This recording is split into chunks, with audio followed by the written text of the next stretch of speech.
الحمد لله الذي أنعم علينا وهدانا إلى دين الإسلام والصلاة والسلام على من لا نبي بعد سيد الأنبياء والمرسلين وخاتم النبيين محمد صلى الله عليه وسلم وآله وصحابه أجمعين إلى يوم الدين. أما بعد فقد قال الله تعالى في القرآن العليم وفي الفرقان المجيد بعد أعوذ بالله من الشيطان الرجيم بفضل بسم الله الرحمن الرحيم قل إن كنتم تحبون الله فاتبعوني يحببكم الله ويغفر لكم ذنوبكم والله غفور رحيم. صدق الله العلي العليم. وعن أنس بن مالك رضي الله عنه قال قال رسول الله صلى الله عليه وسلم لا يؤمن أحدكم حتى أكون أحب إليه من والده وولده والناس أجمعين أو كما قال عليه الصلاة والسلام. صدق رسوله النبي الكريم. பெருகி வரும் கருணையினால் பேருலகை காத்தலிருக்கும் பேரருளாளர் அல்லாஹ் ஒருவனுக்கே புகழனைத்து முறித்து அல்லாஹ்வின் அன்பும் அருளும் அண்ணலும் பெருமானார் ஸல்லல்லாஹு அலைஹி வஸல்லம் அன்னவர்களின் மீதும் அவர்களுடைய வழிகாட்டுதல்களின்படி தங்களுடைய வாழ்க்கையை அமைத்துக் கொண்ட உத்தம சத்திய சஹாபாக்கள், தாபியீன்கள், தபா தாபியீன்கள், இந்த பூவுலகில் இருக்கக்கூடிய கோடானு கோடிக்கணக்கான மூமின்கள், முஸ்லிம்கள், குறிப்பாக சிறப்பான இந்த அவையிலே குழுமி இருக்கக்கூடிய நம் அனைவர்களின் மீதும் வல்ல அல்லாஹ்வினுடைய அன்பும் அருளும் கருணையும் என்றென்றும் குன்றாது நின்று நிலவட்டுமாக. அன்பான அல்லாஹ்வின் நல்லடியார்களே, சிறப்பான ஒரு மாதம், சிறப்பான ஒரு நேரம், சிறப்பான ஒரு நாள், சங்கைக்குரிய ரபியுல் அவ்வல் மாதத்திலே சிறப்பான பெருமானார் ஸல்லல்லாஹு அலைஹி வஸல்லம் அன்னவர்கள் உதித்த பிறை 12 இன்னும் சிறப்பான மகரிபுடைய நேரத்திற்கு பின்பாக இந்த அவையிலே நாம் குழுமி இருக்கிறோம். வல்ல ரஹ்மான் இந்த அவையை கபூல் செய்வானாக. இந்த அவைக்காக ஒத்துழைப்பு கொடுத்த அனைவருக்கும் அல்லாஹ் நிரப்பமான கூலிகளை தந்தல் புரிவானாக. அன்பான அல்லாஹ்வின் நல்லடியார்களே, பொதுவாகவே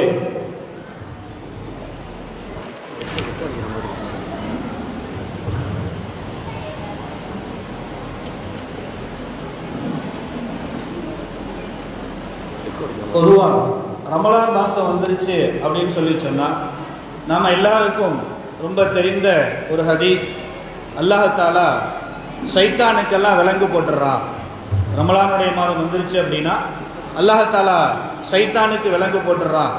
அதனால சைத்தானுடைய தூண்டுதல்கள் மக்களிடத்துல இருக்காது அப்படின்னு சொல்லி பெருமானார் ஸல்லல்லாஹு அலைஹி வஸல்லம் அவர்கள் நமக்கு சொல்லி தந்திருக்கிறார். அதே போல இந்த ரபியுல் அவ்வல் மாதம் வந்துருச்சு அப்படின்னு சொல்லி சொன்னா நிறைய மத வியாபாரிகள், மதத்தை வைத்து காசு சம்பாதிக்கக்கூடியவர்கள், மதத்தை வைத்து சம்பாதிப்பதை மட்டுமே பிழைப்பாக கொண்டிருக்கக்கூடிய மத வியாபாரிகள் நிறைய பேர் என்ன செய்வாங்கன்னாக்க, ஐயையோ ரபியுல் அவ்வல் வந்துருச்சு, இந்த கூட்டத்தை ரசூலுல்லாஹ்ட்ட இருந்து தூரமாக்கணும், அதுக்கு என்ன வழி? நபியை பற்றி பேசுவதையும் நபியினுடைய வரலாற்றை ஒருவருக்கு ஒருவர் பகிர்ந்து கொள்வதையும் நபி பெருமானார் ஸல்லல்லாஹு அலைஹி வஸல்லம் அவர்களுடைய புகழை எடுத்துச் சொல்லுவதையும் பெருமானாரின் மீது ஸலவாத்து சொல்லுவதையும் ஒட்டுமொத்தமாக பித்அத் அப்படின்னு சொல்லிட்டு ரொம்ப ஈஸியா ஒரு கூட்டம் சொல்லிக்கிட்டு வியாபாரம் பண்ணிக்கிட்டே தெரியும். ஏன் இந்த தகவலை இங்கே குறிப்பிடுறோம் அப்படின்னு சொல்லி சொன்னா இதுல சில முக்கியமான நுணுக்கம் இருக்கு. என்னன்னா ரொம்ப ஈஸியா சொல்லிடுவாங்க, பித்அத் அப்படின்ன உடனேயே பித்அத் எல்லாமே கொண்டு போய் உங்கள் நரகத்துல சேர்த்து விட்டுரும், நீங்களா நரகத்துக்கு போறீங்களா, பாத்தீங்களா மௌலுது ஓதுறாங்க, சீரணி சாப்பாடு கொடுக்கறாங்க, இதெல்லாம் ஹராம் இல்லையா, இதெல்லாம் ரசூலுல்லாஹ் செஞ்சாங்களா, ரசூலுல்லாஹ் பிறந்த நாள் கொண்டாடினாங்களா, சஹாபாக்கள் கொண்டாடினாங்களா, ஏதோ அறிவுபூர்வமா கேள்வி கேட்கிற மாதிரியே நினைச்சிட்டு உளறது. இது முழுக்க முழுக்க உளறல் மட்டும்தான். ஏன் அப்படின்னு சொல்லி சொன்னா பெருமானார் ஸல்லல்லாஹு அலைஹி வஸல்லம் அன்னவர்களை பற்றி, அவர்களுடைய புகழ் மாலைகளை பாடுவதை பற்றி, பெருமானாரின் மீது ஸலவாத்து சொல்வதை பற்றி சுருக்கமாக சொல்ல வேண்டும் என்று சொன்னால் அல்லாஹ் சொல்லுகிறான்.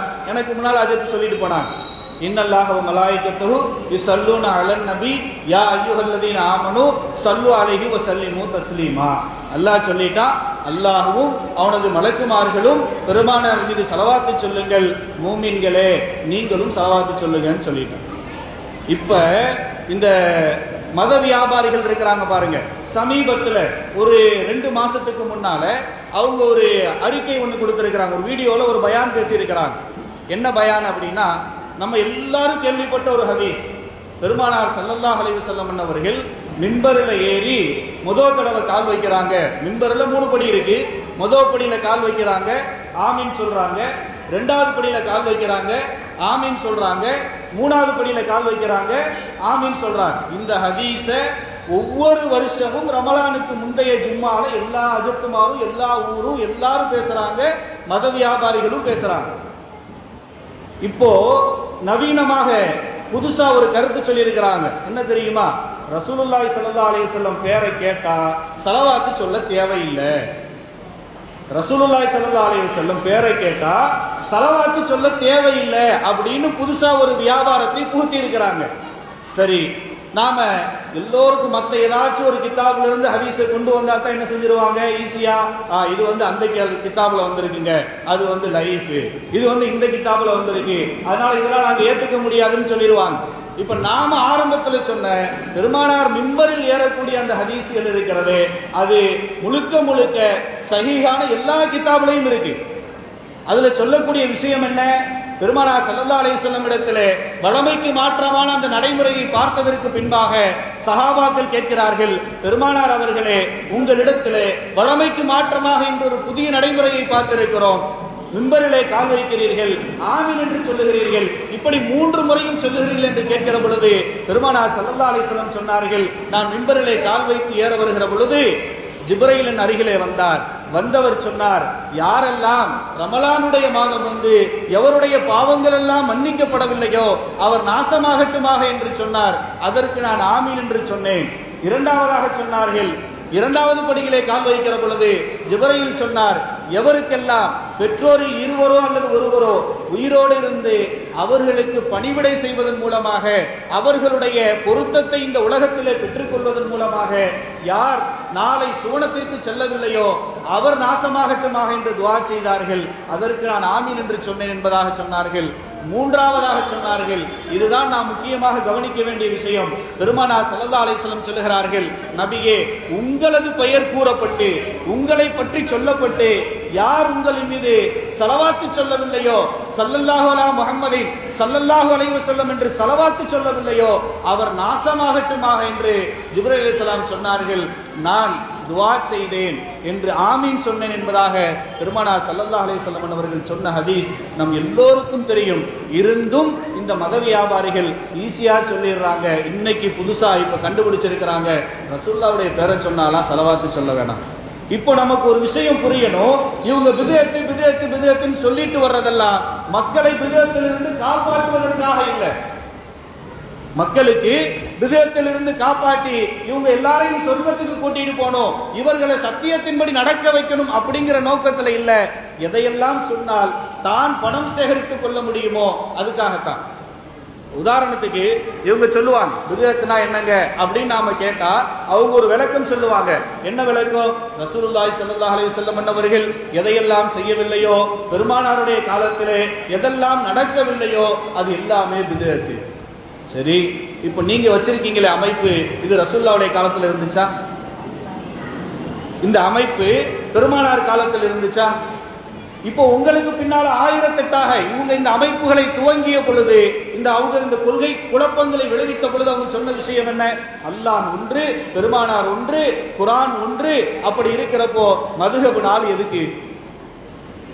இன்னைக்கு மதுஹப் நாளெல்லாம் தேவையில்லை, நாங்கள் சுயமாக ஹதீஸை ஆராய்வோம், நாங்கள் சுயமாக எல்லாத்தையும் செய்வோம் அப்படின்னு சொல்லிட்டு உருவானவங்க எத்தனை கூட்டமாக பிரிந்திருக்கிறார்கள். தாய்மார்கள் நிச்சயமாக சிந்தித்து பாருங்கள். ஒரே ஒரு இடத்துல அவங்கள இருந்து கிட்டத்தட்ட 15 இயக்கங்கள் தோன்றி இருக்கு. அவங்க உருவானதுல இருந்து கிட்டத்தட்ட 15 இயக்கங்கள் கொஞ்சம் கொஞ்சமாக பிரிஞ்சிருக்கு. 15ல யாராவது ஒருத்தன் நீங்க இந்த ஹதீஸை ஒழுங்கா ஃபாலோ பண்ணல, நீங்க இந்த ஆயத்தின்படி நீங்க நடக்கல, நீங்க சொல்லக்கூடிய இந்த விஷயம் இந்த ஆயத்திற்கு முரணாக இருக்கிறது, நீங்கள் சொல்லக்கூடிய இந்த விஷயம் இந்த ஹதீஸிற்கு முரணாக இருக்கிறது, நான் புரிஞ்சிருக்கிறான். போய் யூடியூப் எடுத்து பாருங்க, வலைத்தளங்கள் எடுத்து பாருங்க. ஒண்ணு இவன் ஒருத்த மேல பொம்பளை புகார் சொல்றான், அல்லது அவன் இவன் மேல பொம்பளை புகார் சொல்றான். ஒண்ணு இவன் ஒவ்வொரு விஷயத்திலும் யூடியூப் எடுத்து பாருங்க. நாமளாக புதுசாக எதையும் சொல்லல. அந்த இயக்கத்தை சார்ந்தவர்களேயே, அந்த இயக்கத்தை தோற்றுவித்தவர்களேயே ஒருத்தர் மாற்றி ஒருத்தர் பொருளாதார குற்றச்சாட்டு, பாலியல் குற்றச்சாட்டுன்னு சொல்லிக்கிட்டு இவங்க சஹாபாக்களின் மீது நாம் செய்யக்கூடிய இந்த புகழ் மாலைகளுக்கு ஈஸியாக மத வியாபாரம் செய்யும் மூலமாக சொல்லிவிடுகிறார்கள் பிதுஅத். சரி, இப்ப இவங்ககிட்ட கேட்போம். என்ன கேட்கலாம்? பெருமானார் ஸல்லல்லாஹு அலைஹி வஸல்லம் அவருடைய காலத்துல உங்க அமைப்பெல்லாம் இல்லையேங்க. அப்போ அல்லாஹ் பெருமானாருடைய காலத்துல முஸ்லிம்கள் இருந்தாங்க, மூமின்கள், முனாஃபிக்குகள் இருந்தாங்க, காஃபிர்கள் இருந்தாங்க. இந்த 3 கூட்டம் தானே இருந்துச்சு. உங்க அமைப்பு எங்க இருந்து உருவாச்சு? அப்ப நீங்க எப்படி உருவாக்குனீங்க அப்படின்னு நீங்க கேட்டா யாருமே யோசிக்காத மாதிரி ஒரு புது மாதிரியான விளக்கம் சொல்லுவாங்க. என்ன தெரியுமா? அதெல்லாம் இபாதத்துல மட்டும்தாங்க பார்க்கணும். அதெல்லாம் எதுல தான் பார்க்கணும்? இபாதத்துல மட்டும்தான் பார்க்கணும். இதத்தான் நம்முடைய இமாம்கள் நமக்கு சொன்னாங்க. பித்அத் அப்படின்னு சொல்லி சொன்னால் பெருமானார் ஸல்லல்லாஹு அலைஹி வஸல்லம் அவர்கள் சொல்லக்கூடிய அந்த ஹதீஸிலிருந்து எடுத்து நமக்கு கொண்டு வருகிறார்கள். யார் நான் சொல்லாத விஷயத்தை, என்னுடைய வழிகாட்டுதலில் இல்லாத விஷயத்தை புதிதாக உருவாக்குகிறாரோ அது பித்அத் என்பதாக பெருமானார் சொல்லுகிறார்கள். உண்மைதான். ஆனால் நாம் செய்யக்கூடிய ஒவ்வொரு காரியங்களுக்கும் பெருமானாருடைய வழிகாட்டுதல் இருக்கிறது. பெருமானார் ஸல்லல்லாஹு அலைஹி வஸல்லம் அவருடைய காலத்திலே நடந்த எத்தனையோ நிகழ்வுகள் இருக்கிறது. அவற்றை பின்னால் நாம் பார்ப்போம். இப்போ பெருமானார் ஸல்லல்லாஹு அலைஹி வஸல்லம் அவர்கள் வெளிரங்கமாக நாம பார்க்கிறப்போ பெருமானார் சொல்லாத ஒரு விஷயத்தை, பெருமானார் செய்யாத விஷயத்தை நாம செஞ்சோம்னா அதுக்கு பேர் பித்அத் தானே அப்படின்னு சொல்லி நாம ஈஸியாக விளங்கிக் கொள்கிறோம். ஆனா முஸ்லிம்ல பதிவு செய்யப்பட்டிருக்கூடிய ஒரு ஹதீஸ் இருக்கிறது. மன் சன்ன ஃபில் இஸ்லாமி சுன்னத்தன் ஹசனத்தன், யார் இந்த இஸ்லாமிய மார்க்கத்திலே ஒரு அழகிய நடைமுறையை ஏற்படுத்துகிறாரோ ஃபலஹு அஜ்ருஹா, அவர் அதற்கான கூலி அவருக்கு இருக்கிறது. அதே போல வ அஜ்ரு மன் அமில பிஹா, யாரெல்லாம் அதை பின்பற்றி செயல்படுகிறார்களோ அவர்களுக்குண்டான கூலியும் அவருக்கு உண்டு என்பதாக சொல்லுகிறார்கள். சொல்லிவிட்டு சொல்லுகிறார்கள், ஒமன் சன்னஃபில் இஸ்லாமி சுன்னத்தன் சய்யிஅத்தன், யார் ஒரு தவறான நடைமுறையை இந்த மார்க்கத்தில் ஏற்படுத்துகிறாரோ கான அலைஹி விஸ்ருஹா, அதற்கு உண்டான பாவம் அவருக்கு உண்டு. விஸ்ரு மன் அமில பிஹா, இன்னும் அவரை பின்பற்றக்கூடியவர்களுடைய பாவமும் அவருக்கு உண்டு. சொல்லிவிட்டு 2 இடத்திலும் பெருமானார் சொல்லுகிறார்கள், இந்த பின்பற்றக்கூடியவர்களுடைய நன்மையை எடுத்து ஆரம்பிச்சவருக்கு கொடுக்கிற மாதிரி, பின்பற்றக்கூடியவருடைய பாவத்தை எடுத்து பாவத்தை ஆரம்பித்தவருக்கு கொடுக்கிற மாதிரி இவங்களுடைய பாவத்தில் எதுவுமே குறைந்து விடாது. யாரெல்லாம் தவறுக்கு துணை போகிறார்களோ அந்த தவறுக்கு துணை போனதற்குண்டான பாவம் தவறை செய்தவனுக்கும் உண்டு, தவறை ஆரம்பித்தவனுக்கும் உண்டு என்பதை பெருமானார் ஸல்லல்லாஹு அலைஹி வஸல்லம் இங்கே சொல்லி தந்திருக்கிறார் என்று சொன்னால், கண்ணியமானவர்களே, நாம் இங்கே சில விஷயங்களை சிந்திக்க வேண்டும்.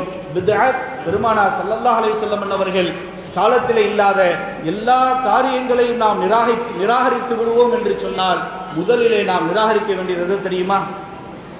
பெருமானார் ஸல்லல்லாஹு அலைஹி வஸல்லம் உடைய காலத்தில் இல்லாத எல்லா விஷயத்தையும் நாங்கள் தூக்கி எறிந்து விடுவோம், எதையும் நாங்கள் ஏற்றுக்கொள்ள மாட்டோம் அப்படின்னு சொன்னா நாம முதல்ல தூக்கி போட வேண்டிய விஷயம் என்ன தெரியுமா? நவுது பில்லாஹ், அல்லாஹ் அப்படி ஒரு சூழ்நிலை விட்டு இந்த சமூகத்தை காப்பாற்ற வேண்டும். முதல்ல நாம விட வேண்டியது நம்முடைய குர்ஆனா இருக்கும். முதல்ல நாம விட வேண்டியது என்னவாக இருக்கும்? நம்முடைய குர்ஆனாக இருக்கும். ஏன்? பெருமானார் ஸல்லல்லாஹு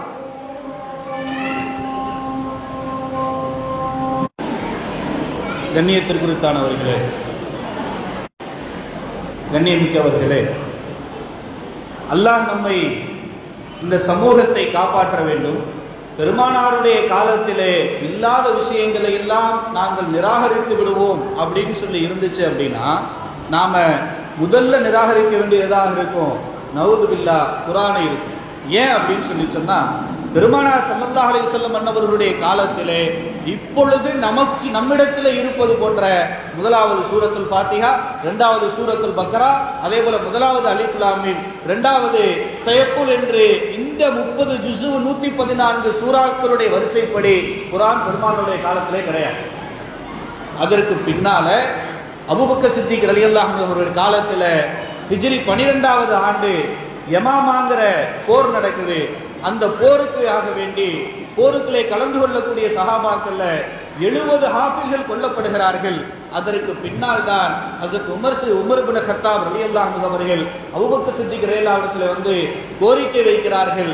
ஹாஃபில்கள் எல்லாம் கொல்லப்பட்டு கொண்டிருக்கிறார்கள். குர்ஆனை மனனம் செய்தவர்கள் முழுமையாக அதனுடைய வரிசைப்படி, அதாவது இப்பொழுது இருப்பது போன்ற வரிசைப்படி மனனம் செய்தவர்கள் எல்லாம் கொல்லப்பட்டு கொண்டிருக்கிறார்கள். ஆதலால் இதை நாம் அடுத்த தலைமுறைக்கு கொண்டு செல்ல வேண்டும் என்று சொன்னால் நாம் இங்கே இந்த தொகுத்தாக வேண்டும், குர்ஆனை முழுமையாக தொகுத்தாக வேண்டும் என்ற அந்த கோரிக்கையை வைக்கிறார்கள். அப்படி கோரிக்கையை வைத்ததற்கு பின்பாகத்தான் ஹஜ்ரத் அபூபக்கர் சித்திக் ரலியல்லாஹு அன்ஹு அவருடைய காலத்திலே குர்ஆனை தொகுப்பதற்கான உத்தரவு போடப்படுகிறது. அதற்கு பின்பாக உஸ்மான் ரலியல்லாஹு அன்ஹு அவருடைய காலத்தில் தான் இன்றைய குர்ஆன் இப்பொழுது நம்மிடத்தில் இருப்பது போன்ற தொகுப்பு வருகிறது. அப்படி என்று சொன்னால் கண்ணியமிக்கவர்களே, இப்பொழுது பெருமானாருடைய காலத்திலே இல்லாதது இந்த குர்ஆன் அப்படின்னு சொல்லி நவுது பில்லா நாம் ஒதுக்கி வைத்து விட முடியுமா? அப்போ இங்க நாம கவனிக்க வேண்டிய விஷயம் என்ன அப்படின்னா, எந்த ஒரு காரியத்தை இஸ்லாத்திலே நாம் செய்கிற பொழுது இது எந்த அடிப்படையிலாவது குர்ஆனுக்கு முரணாக இருக்கிறதா, எந்த அடிப்படையிலாவது இது ஹதீஸுகளுக்கு முரணாக இருக்கிறதா, எந்த அடிப்படையிலாவது இது குர்ஆனுக்கும் ஹதீஸுக்கும் சஹாபாக்களுடைய நடைமுறைக்கும் முரணாக இருக்கிறதா என்பதை நாம சிந்திச்சு பார்க்கணும். இதை நாம சிந்திச்சு பார்த்துட்டோம்னு சொல்லி சொன்னா இங்க எந்த குழப்பத்திற்கும், யார் ஏற்படுத்தக்கூடிய எந்த குழப்பத்திற்கும் நாம் ஆளாக மாட்டோம். இதைத்தான் நம்முடைய இஸ்லாமிய அறிஞர்கள், நம்முடைய முன்னோர்கள், நம்முடைய இமாம்கள் நமக்கு வகுத்து தருகிறார்கள். ஒரு காரியத்தை புதிதாக ஆரம்பிக்கக்கூடிய பித்அத் என்று சொல்லக்கூடிய ஒரு விஷயம், அது மார்க்கத்திற்கு உட்பட்டதாக, மார்க்க சட்டதிட்டங்களுக்கு உட்பட்டதாக இருந்தது என்று சொன்னால் அங்கே அது பித்அத் ஹஸனாவாக வரும். அதே நேரத்திலே ஒரு விஷயம் மார்க்கத்திற்கு முரணில்லாத, மார்க்கத்திற்கு முரண்பட்ட காரியமாக, குர்ஆனுக்கு முரண்பட்ட காரியமாக, குர்ஆனுக்கும் ஹதீஸுக்கும் தொடர்பில்லாத, குர்ஆனிலும் ஹதீஸிலும் சொல்லப்பட்டிருக்கக்கூடிய சட்டதிட்டங்களுக்கு முரணான விஷயமாக இருந்திருக்கும் என்று சொன்னால் அது பித்அத்தே ஸய்யிஆவாகும் என்று நம்முடைய இமாம்கள் நமக்கு வகுத்து தந்திருக்கிறார்கள். அந்த ராஜபாட்டையில் தான் இந்த சுன்னத்துல் ஜமாத் பயணித்துக் கொண்டிருக்கிறது. இதை விடுத்துவிட்டு இந்த மத வியாபாரிகள் புலம்புகிறார்கள். எப்படி பித்அத்துன்னு சொன்ன உடனேயே எங்க இந்த சமூகம் இந்த பெருமானார் ஸல்லல்லாஹு அலைஹி வஸல்லம் அவர்களை விட்டும் தூரமாகி போய்விடுமோ என்று நினைத்துக் கொண்டிருக்கிறார்கள். கண்ணியமிக்கவர்களே, இந்த சபையில் வைத்து என்னால் சொல்ல முடியும், இந்த கூட்டம் இருக்கிற வரை, குறிப்பாக இந்த தாய்மார்கள் இருக்கும் வரை ஆவணியாபுரம் மக்களிடத்தில் இருந்து நபியை யாரும் தூரமாக்கி விட முடியாது. ஆவணியாபுரம் மக்களிடத்திலிருந்து, அடுத்தடுத்த தலைமுறையிடத்திலிருந்து பெருமானார் ஸல்லல்லாஹு அலைஹி வஸல்லம் அவர்களை யாரும் தூரமாக்கி விட முடியாது. இன்னும் கூட ஒருபடி மேல போய் என்ன சொல்லுவாங்க தெரியுமா? நீங்க இப்படித்தான் ஓதணுமா, பித்அத்துன்னு சொன்னாங்க. அதுக்கு முன்னால கொஞ்ச காலம் சிறுக்குன்னு சொல்லி நிறைய முறுக்கு வியாபாரம் எல்லாம் பண்ணாங்க. சிறுக்கு ஒழிப்பு மாநாடுன்னு சொல்லி எல்லாம் நடத்தி வசூல் பண்ணாங்க. எங்கேயாவது கேட்டு பாருங்களேன், பெருமானார் ஸல்லல்லாஹு அலைஹி வஸல்லம் அவர்கள் ஆக உயர்ந்த குஃபார்களுடைய காலத்திலே வாழ்ந்தார்கள். இன்னும் சொல்ல வேண்டும் என்று சொன்னால் குஃபாரியத்திலே, இறை நிராகரிப்பு தன்மையிலே உறுதியாக இருந்த மக்களிடத்திலே பெருமானார் தாவா செய்தார்கள். எந்த காலத்திலையும் போய் பெருமானார் சிறுக்கொழிப்பு மாநாடு, கிறுக்கொழிப்பு மாநாடு எல்லாம் எதையுமே பெருமானார் செய்யல. மாறாக பெருமானார் தாவா செய்தார்கள். அவர்களை அல்லாஹ்வின் பக்கம் வணங்க வாருங்கள், அல்லாஹ்வுக்கு மட்டும்தான் நாம் நம்முடைய வணக்கங்களை செலுத்த வேண்டும், அல்லாஹ்வுக்கு மட்டும்தான் நாம் கட்டுப்பட்டு வாழ வேண்டும் என்ற நடைமுறைகளை பெருமானார் அந்த சமூகத்திற்கு சொல்லிக் கொடுத்தது மட்டுமல்ல, தான் வாழ்ந்து காட்டி சென்றார்கள். அப்படிப்பட்ட பெருமானார் ஸல்லல்லாஹு அலைஹி வஸல்லம் அவர்களை பார்த்து, அவர்களை புகழ்வதை பார்த்து இந்த மத வியாபாரிகள் இன்னும் ஒண்ணு இல்ல, இப்போ ரபியுல் அவ்வல்ல உங்களை பார்த்து சொல்லுவாங்க, நீங்க மௌலிது சோறு சாப்பிடுறீங்களா, ஐயோ சிறுக்கான உணவை சாப்பிட்டுட்டீங்க, அதனால நீங்க எல்லாம் நரகத்துக்கு போயிருவீங்கன்னு சொல்லுவாங்க. சொல்லி முடிச்சுட்டு நரகத்துக்கு போறோம்னு அவங்க பாஷைகளை நம்மளையே சொல்லிட்டு ரமலான் வந்த உடனே உங்க ஜக்காத்தை கொடுங்க, உங்க சதக்காவை கொடுங்க, உங்க ஃபித்ராவை கொடுங்கன்னு சொல்லுவாங்க. எந்த காலத்திலாவது மற்ற எந்த அமைப்புகளும், அதாவது குறிப்பிட்டு சொல்ல வேண்டும் என்று சொன்னால் எந்த ஊர் நிர்வாகமாவது ஃபித்ராவை வசூல் பண்ணி மக்களுக்கு வழங்குவதாக இருந்தால் முறையாக கணக்கு ஒப்படைத்திருக்கும். அதிலிருந்து கமிஷன் அடிக்கவே மாட்டாங்க. ஆனா இவங்களுக்குள்ள அடிச்சுக்கிட்டு வெளிப்படுத்தின தகவல் என்ன தெரியுமா? நாம கஷ்டப்பட்டு நாம உழைச்சு இவங்க மக்களுக்கு உதவி செய்யறாங்க நினைச்சு நாம கொடுத்த பணத்துல 20% கமிஷன், கிளையில இருந்து தாலுகால இருந்து அப்படியே மேல வரைக்கும் 20% கமிஷன் என்று சொன்னால் இது எந்த விதத்துல அடையும்? ஆனா சொல்றது என்ன தெரியுமா? இந்த அஜித்துமாரெல்லாம் மௌலுது ஓதி வயிறு வளர்க்கிறாங்க, அஜித்துமாரெல்லாம் மௌலுது ஓதி குடும்பத்துக்கு சொத்து சேகரிக்கிறாங்க. கொஞ்சம் நல்லா யோசிச்சு பாருங்களேன். உங்களுக்கே நமக்கே காஃபிர்னு பட்டம் கொடுத்தாச்சு. காஃபிர்ட்ட போய் பெருமானார் ஸல்லல்லாஹு அலைஹி வஸல்லம் அவர்கள் எந்த காலத்திலே ஜகாத் வாங்கினார்கள்? ஒரு காஃபிரிடத்திலே பெருமானார் அவர்கள் எந்த காலத்திலே ஃபித்ரா பணம் வாங்கினார்கள்? ஒரு ஆதாரத்தை காட்ட முடியுமா? எத்தனை கிதாபுகள் இருக்குது. சியாசித்தா மட்டும் வேணாம், எது யாராலும் ஏற்றுக்கொள்ள முடியாதுன்னு சொல்லி அவங்க சொல்லக்கூடிய கிதாபுல இருந்து கூட காட்டட்டுமே. இந்த கிதாபுல நாங்க ஏத்துக்க மாட்டோம்னு சில கிதாபுல வச்சிருக்கிறாங்க. இப்போ ஒரு கட்டத்துக்கு மேல போய் சரியான ஹதீஸ்ல பாதிக்கு மேல நாங்க ஏத்துக்க மாட்டோம்னு வந்துட்டாங்க. புகாரி சொன்னா மட்டும் நாங்க ஏத்துக்கணுமா? அதெல்லாம் எங்க மூளைக்கு ஏத்துக்கிட்டா தாங்க நான் ஏத்துக்கிடுவோம் அப்படின்னு சொல்லக்கூடிய அடிமட்டமான முட்டாள்தனத்துக்கு வந்துட்டாங்க. ஆக கண்ணியமிக்கவர்களே, நாம் பெருமானாரை புகழ்வது நம்மின் மீது கட்டாயமான ஒரு விஷயம். ஏன் என்று சொன்னால் இது போன்ற நிகழ்வுகளை நாம் நடத்த முடியுமா என்பதற்கு அல்லாஹ் திருமறையிலே சொல்லித் தருகிறான். சூரத்து யூனுஸிலே சொல்லுகிறான் அல்லாஹ், குல் பி ஃபலில்லாஹி வ பி ரஹ்மத்திஹி ஃப பிதாலிக ஃபல்யஃப்ரஹு ஹுவ கைரும் மிம்மா யஜ்மஊன். அல்லாஹ் சொல்றான், குர்ஆனை பார்த்து பெருமானாரை பார்த்து அல்லாஹ் சொல்லுகிறான், நீங்க இந்த குர்ஆன் இருக்கு இல்லையா, இது எப்படி உங்களுக்கு கிடைச்சது தெரியுமா? அல்லாஹ்வுடைய அருளை கொண்டு உங்களுக்கு கிடைத்தது. அல்லாஹ்வுடைய அருளின் மூலமாகத்தான் இந்த குர்ஆன் உங்களுக்கு கிடைத்தது. ஆதலால் ஃபபிதாலிக, அதன் காரணமாக. எதன் காரணமாக? அல்லாஹ் சொல்றான் குர்ஆன்ல, குர்ஆனை பத்தி சொல்லும் பொழுது சொல்றான், இந்த குர்ஆன் உங்களுக்கு கிடைத்தது அல்லாஹ்வின் அருளின் காரணமாக. சொல்லிவிட்டு அடுத்த வார்த்தையை அல்லாஹ் பயன்படுத்துகிறான், ஃபபிதாலிக, அல்லாஹ்வின் இடத்திலிருந்து அல்லாஹ்வுடைய அருளின் மூலமாக உங்களுக்கு கிடைத்ததன் காரணமாக. ஃபல்யஃப்ரஹு, அவர்கள் கொண்டாடிக் கொள்ளட்டும், அவர்கள் சந்தோஷமாக இருந்து கொள்ளட்டும், அவர்கள் மகிழ்ச்சியாக இருந்து கொள்ளட்டும் என்று அல்லாஹ் சொல்றான். குர்ஆன்ல அல்லாஹ் சொல்லுகிறான், இந்த குர்ஆன் உங்களுக்கு கிடைச்சது எப்படி தெரியுமா? அல்லாஹ்வுடைய அருளை கொண்டு. சொல்லிவிட்டு அல்லாஹ் சொல்லுகிறான், இப்படி அவர்கள் சந்தோஷமாக இருக்கிறது குர்ஆன் கிடைத்த அந்த நடைமுறையை கொண்டு, குர்ஆன் கிடைத்த அந்த வழிமுறையை கொண்டு அந்த மக்கள் சந்தோஷமாக இருக்கிறது. அது ஹுவ கைரும் மிம்மா யஜ்மஊன், அவர்கள் எவற்றையெல்லாம் நாளை எங்களுக்கு பயன் தரும் என்று சேகரித்து வைத்திருக்கிறார்களோ அது எல்லாத்தையும் விட சிறந்தது என்பதாக அல்லாஹ் சொல்றான். உலகத்தில் மனிதன் நாளைக்காக எதை சேர்ப்பான்? எதற்காக நம்முடைய வீட்டில் உள்ள ஆண்களை எல்லாம் அயல் நாடுகளுக்கு அனுப்பி நாம சம்பாதிக்க வைக்கிறோம்? நாளைக்கு எங்களுடைய பிள்ளைகள், எங்களுடைய வாரிசுகள், நாங்கள் எவ்வளவு கஷ்டப்பட்டாலும் சரி எங்களுடைய வாரிசுகள் எந்த சிரமங்களையும் சந்தித்து விடக்கூடாது அப்படிங்கிறதுக்காக வேண்டித்தானே நம்முடைய கணவர்களை பிரிந்து, நம்முடைய சகோதரர்களை பிரிந்து, நம்முடைய தந்தைமார்களை பிரிந்து நாம் அயல் நாடுகளுக்கு அனுப்பிவிட்டு இங்கே கஷ்டப்பட்டு கொண்டிருக்கிறோம். அல்லாஹ் சொல்றான், இப்படி நீங்க சேர்க்கிறது எல்லாத்தையும் விட உங்களுக்கு சந்தோஷமானது எது தெரியுமா? இந்த குர்ஆன் வருவதற்கு காரணமான அந்த ரஹ்மத்தை கொண்டு நீங்கள் சந்தோஷப்படுங்கள். அந்த ரஹ்மத் எது? குர்ஆன் வர்றதுக்கு காரணமான ரஹ்மத் எது? அதுக்கு ஒரு வழி வேணும் இல்ல? அதற்கு அல்லாஹ்வே திருமறையில் சொல்லுகிறான். அந்த ரஹ்மத் எது தெரியுமா? பெருமானாரை பார்த்து சொல்லுகிறான், உமா அர்சல்நாக்க இல்லா ரஹ்மத்தல் லில் ஆலமீன், நபியே உங்களை நாம் ஈருலகத்தாருக்கும் அருட்கொடையாக அனுப்பி இருக்கிறேன். அல்லாஹ் சொல்றான். இப்ப நீங்க யோசிங்க, குர்ஆனை வந்த வழி எது?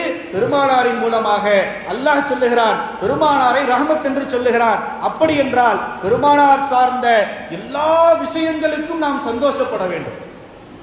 பெருமானார் சார்ந்த எல்லா காரியங்களுக்கும் நாம் சந்தோஷப்பட வேண்டும். பெருமானார் காட்டி தந்த எல்லா வழிமுறைகளுக்கும் நாம் சந்தோஷப்பட வேண்டும். அவற்றை கொண்டாட வேண்டும். கொண்டாட்டம் என்று சொன்னால் என்ன சொல்றாங்க இல்லையா? மிலாது விழா கொண்டாடினார்களா? சரி, நாம இங்க இப்ப என்ன பண்ணிட்டோம்? நாம இங்கே கூடியிருக்கிறோம், இவ்வளவு பேர் கூடியிருக்கிறோம் இல்ல? கொண்டாட்டம் என்ற வார்த்தையை சொல்லுகின்ற விதத்தில் அவர்கள் மக்களுக்கு மத்தியிலே ஒரு மத வியாபாரம் செய்கிறார்கள். ஐயோ, இது கொண்டாடுறதுன்னு சொல்லி சொன்னா நியூ இயர் கொண்டாடுற மாதிரி, கொண்டாடுறதுன்னு சொல்லி சொன்னா மாற்று மதத்தவர்கள் பிறந்த நாள் கொண்டாடுற மாதிரி அப்படிங்கிற ஒரு மாய தோற்றத்தை அவர்களுடைய வார்த்தை விளையாட்டுகள் மூலமாக மத வியாபாரம் செய்து கொண்டிருக்கிறார்கள். நாம என்ன கொண்டாடணும்? இந்த சபையிலே கூடியிருக்கிறோம். பெருமானார் ஸல்லல்லாஹு அலைஹி வஸல்லம் அவர்களுடைய வாழ்க்கை வழிமுறைகளில் நடந்த நிகழ்வுகளை ஒருவருக்கொருவர் பரிமாறிக்கொள்ளுகிறோம். தெரிந்தவர்கள் தெரியாதவர்கள் சொல்வதை கேட்டுக்கொள்ளுகிறோம். அல்லது நாம் தெரிந்த விஷயத்தையே இன்னொருவர் சொல்லுகிற பொழுது அதை நாம் நினைவுபடுத்தி உறுதிப்படுத்திக் கொள்ளுகிறோம். இது இல்லாம இங்க என்ன நடக்குது? ரொம்ப ஈஸியாக இங்க மட்டுமல்ல, உலகத்தில் எந்த மூலைகளில் எல்லாம் மீலாது விழாக்கள் நடந்து கொண்டுதான் இருக்கிறது. அப்படி எங்கெல்லாம் நடக்கிறதோ எல்லா இடங்களிலும் இது போலத்தான் நடந்து கொண்டிருக்கிறது. எங்கேயாவது யாராச்சும் காட்ட முடியுமா? ரசூலுல்லாஹ்வுடைய பிறந்த நாளுக்காண்டி இந்த ஊர்ல, இந்த ஜமாத்துல, இந்த நாட்டாம உட்கார்ந்து கேக் வாங்கி வெட்டினாருன்னு யாராவது சொல்ல முடியுமா? அல்லது மார்க்கத்திற்கு புறம்பான, மார்க்கத்திற்கு முரணான ஏதாவது ஒரு காரியத்தை இந்த மீலாது விழாக்களிலே இந்த மக்கள் நடக்கின்றார்கள் என்று சொல்ல முடியுமா? எதுவுமே இல்லை. அப்போ இவர்கள் சொல்லக்கூடிய விஷயம் ஒருபுறம் இருந்தாலும் அல்லாஹ் நமக்கு சொல்லித் தருகிறான். பெருமானார் ஸல்லல்லாஹு அலைஹி வஸல்லம் அவர்களை பற்றி பல இடங்களில் அவர்களுடைய சிறப்புகளை சொல்லுகிறார். இன்னொரு இடத்துல அல்லாஹ் சொல்றான், இன்னக லஅலா குலுகின் அலீம், நபியே நீங்க ரொம்ப பெரிய நற்குணத்துல இருக்கிறீங்க. அல்லாஹ் சொல்றான். பெருமானாருடைய குணாதிசயத்தை பற்றி சொல்லுகிற பொழுது ஏன் இந்த நபியை நாம் புகழ வேண்டும், ஏன் இந்த நபியை நாம் கொண்டாட வேண்டும் என்று சொன்னால் அல்லாஹ் பதில் தருகிறான். முதலிலே சொல்லுகிறான், இந்த நபி உங்களுக்கான ரஹ்மத். இரண்டாவதாக அல்லாஹ் சொல்லுகிறான், இந்த நபி ஆகச் சிறந்த நற்குணம் உண்டான நபர். உலகத்தில் யாருக்குமே இல்லை இப்படிப்பட்ட ஒரு நற்குணம். நல்லா யோசிச்சு பாருங்களேன். நாம ரோட்ல இப்படி நடந்து போய்கிட்டு இருக்கிறோம். ஒருத்தர் திடீர்னு அங்கிருந்து வந்து ஓங்கி ஒரு அடி அடிச்சிட்டார். இப்ப நாம என்ன செய்வோம்? திருப்பி போட்டு தாக்குல அவனை ஹாஸ்பிட்டல் அட்மிட் பண்ணணும். அதுதான் நடக்கும். ஆனா பெருமானார் ஸல்லல்லாஹு அலைஹி வஸல்லம் அவர்களுடைய நற்குணத்தை பற்றி கொஞ்சம் யோசிச்சு பாருங்க. பெருமானார் ஸல்லல்லாஹு அலைஹி வஸல்லம் அவர்கள் தாயிஃபுக்கு போறாங்க. தாயிஃபுக்கு எதுக்கு போனாங்க? அல்லாஹ்வை கட்டுப்பட்டு வணங்க வேண்டும், அல்லாஹ்வை மட்டும்தான் வணங்க வேண்டும், அல்லாஹுக்கு மட்டும்தான் கட்டுப்பட வேண்டும். நான் எந்த திருமறை குர்ஆன் எனக்கு வழங்கப்பட்டிருக்கிறதோ அதை நீங்கள் ஏற்று நடக்க வேண்டும். இந்த விஷயத்தை சொல்லுவதற்கு தான் பெருமானார் ஸல்லல்லாஹு அலைஹி வஸல்லம் போனாங்க. நம்ம எல்லாருக்கும் தெரியும் அந்த சம்பவம். அந்த மக்கள் பெருமானாரை எவ்வளவு துன்பப்படுத்தினார்கள். ஹதீஸ்களிலே பார்க்க முடிகிறது. அந்த மக்கள் சிறுவர்களிடத்திலே கற்களை கொண்டு எரிய சொல்லி பெருமானாருடைய உடலிலே கடுமையான காயங்கள் ஏற்பட்டு ரத்தம் மேனியிலே வழிந்தோடுகிறது. எந்த அளவிற்கு என்று சொன்னால், நபிமார்களுடைய ரத்தம் பூமியிலே பட்டுவிட்டது என்று சொன்னால் அந்த பூமி அப்படியே ஒரு புற்பூண்டு கூட முளைக்காத தரிசு நிலமாக மாறிவிடும். நபிமார்களுடைய ரத்தம் எந்த பூமியிலே ஒரு துளி சிந்தினாலும் அந்த ரத்தம் பட்ட அந்த பூமி முழுக்க முழுக்க தரிசு நிலமாக ஆகிவிடும். அதனால் பெருமானார் ஸல்லல்லாஹு அலைஹி வஸல்லம் அவர்கள் தனது மேனியிலே வழிந்து ஓடக்கூடிய ரத்தத்தை அள்ளி தனது மேனியிலேயே பூசிக்கொள்ளுகிறார்கள். கடைசியிலே விரக்தியின் விளிம்பிலே தாயிஃபுக்கு வெளியிலே வந்து அமர்ந்திருக்கிற பொழுது நமக்கு தெரியும், ஜிப்ரீல் அலைஹிஸ்ஸலாம் வருகிறார்கள். வந்து கேட்கிறார்கள் இல்லையா, யா ரசூலல்லாஹ், இதோ மலையினுடைய அதிபதி, மலைக்கு இவர்தான் பொறுப்புதாரி, நீங்கள் உத்தரவிட்டால் இந்த மக்களை முழுமையாக அழித்தொழித்து விடுவேன் என்று சொல்லுகிற பொழுது பெருமானார் ஸல்லல்லாஹு அலைஹி வஸல்லம் அவர்கள் சொன்ன விஷயம் என்ன? பெருமானார் சொன்ன பதில் என்ன? இந்த கூட்டம் இவர்கள் இன்று இஸ்லாத்தை ஏற்றுக்கொள்ளவில்லை என்று சொன்னாலும் நாளை இவர்களுடைய பிச்சிலங்கள், இவர்களுடைய வாரிசுகள், இவர்களுடைய அடுத்த தலைமுறை இஸ்லாத்தை ஏற்றுக்கொள்ளும் என்று பெருமானார் ஸல்லல்லாஹு அலைஹி வஸல்லம் அவர்கள் அங்கே பொறுமை காத்தார்கள் அல்லவா? அதுதான் பெருமானார் ஸல்லல்லாஹு அலைஹி வஸல்லம். இன்னைக்கு ஒரே ஒரு சின்ன நிகழ்வு தான் இவங்களுக்குள்ள அடிச்சுக்கிட்டு எத்துணை குடும்ப பெண்களை நாசப்படுத்தி இருக்கிறார்கள். ஆடியோக்களை வெளியிட்டு வெளியிட்டு வெளியிட்டு கடந்த ஒரு 5-6 ஆண்டுகளாக எவ்வளவு கேட்பதற்கே அருவருப்பாக இருக்கக்கூடிய ஆடியோக்களை எல்லாம் வெளியிட்டு எத்துணை குடும்பத்தவர்களை அவர்கள் கேவலப்படுத்தி இருக்கிறார்கள். பெருமானார் ஸல்லல்லாஹு அலைஹி வஸல்லம் அவர்கள் எந்த சூழலிலாவது யாராவது ஒரு நபரை பெருமானார் இழிவுபடுத்தினார்கள் என்று வரலாறு காட்ட முடியுமா? அப்படிப்பட்ட பெருமானாரை நாம் கொண்டாடத்தான் வேண்டும்.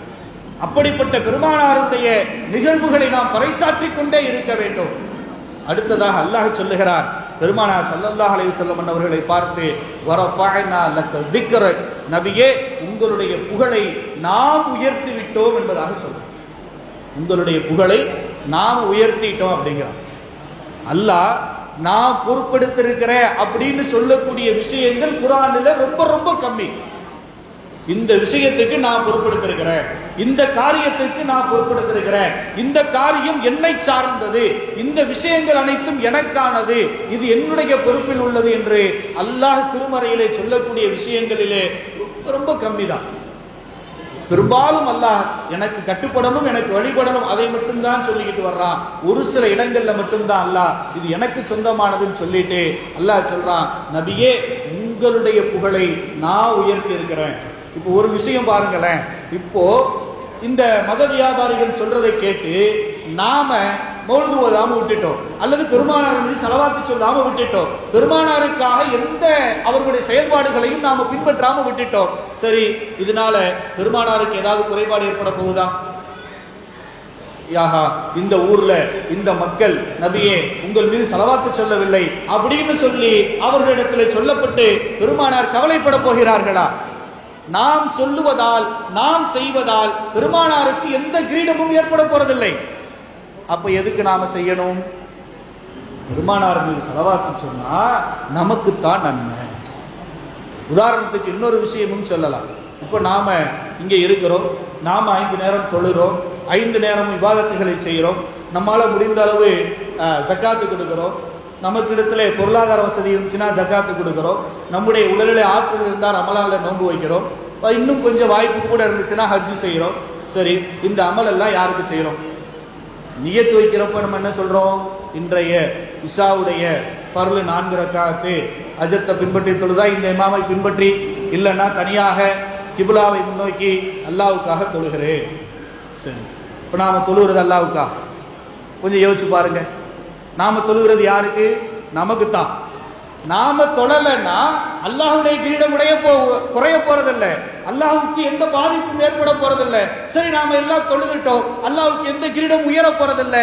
தொழுதா உனக்கு நன்மை, தொழுகலையா உனக்கு தண்டனை. அதுதான் இஸ்லாம் தந்திருக்கக்கூடிய நடைமுறை. பெருமானாரின் மீது ஸலவாத்து சொல்லுகிற பொழுது, ஸலவாத்து சொன்னால் பெருமானார் சொல்லுகிறார்கள், யார் என் மீது ஒரு தடவை ஸலவாத்து சொல்லுகிறாரோ அல்லாஹ் அவர் மீது 10 முறை அருள் புரிகிறார் என்பதாக சொல்லுகிறார்கள். பெருமானார் மீது நாம ஒரு தடவை ஸலவாத்து சொன்னால் அல்லாஹ் அவரின் மீது, யாரு? அல்லாஹ்வே யார் ஸலவாத்து சொல்றாங்களோ அவங்க மேல 10 தடவை அருள் புரிகிறான் என்று சொன்னால் அல்லாஹ்வுடைய கருணை பார்வை கிடைக்காம தானே நாம கஷ்டப்பட்டுக்கிட்டு இருக்கோம்.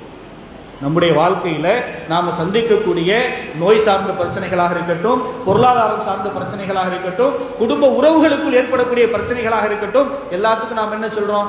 அல்லாஹ்வுடைய அருள் கிடைக்கலையே, அல்லாஹ் ஏன் எங்களை இவ்வளவு கஷ்டப்படுத்துறான், அல்லாஹ் எங்களை பார்க்க மாட்டேங்கிறானே, அல்லாஹ்வுடைய கருணை எங்களுக்கு கிடைக்கலையே, நாம தானே கஷ்டப்படுறோம். அதெல்லாம் நீங்கணும்னா நீங்க வைராக்கியம் வைத்து சொல்லுங்கள். பெருமானாரின் மீது உண்மையான அன்போடு, உண்மையான காதலோடு நீங்கள் ஸலவாத்து சொல்லுங்கள், அல்லாஹ் உங்களுடைய கஷ்டங்களை தீர்ப்பார்.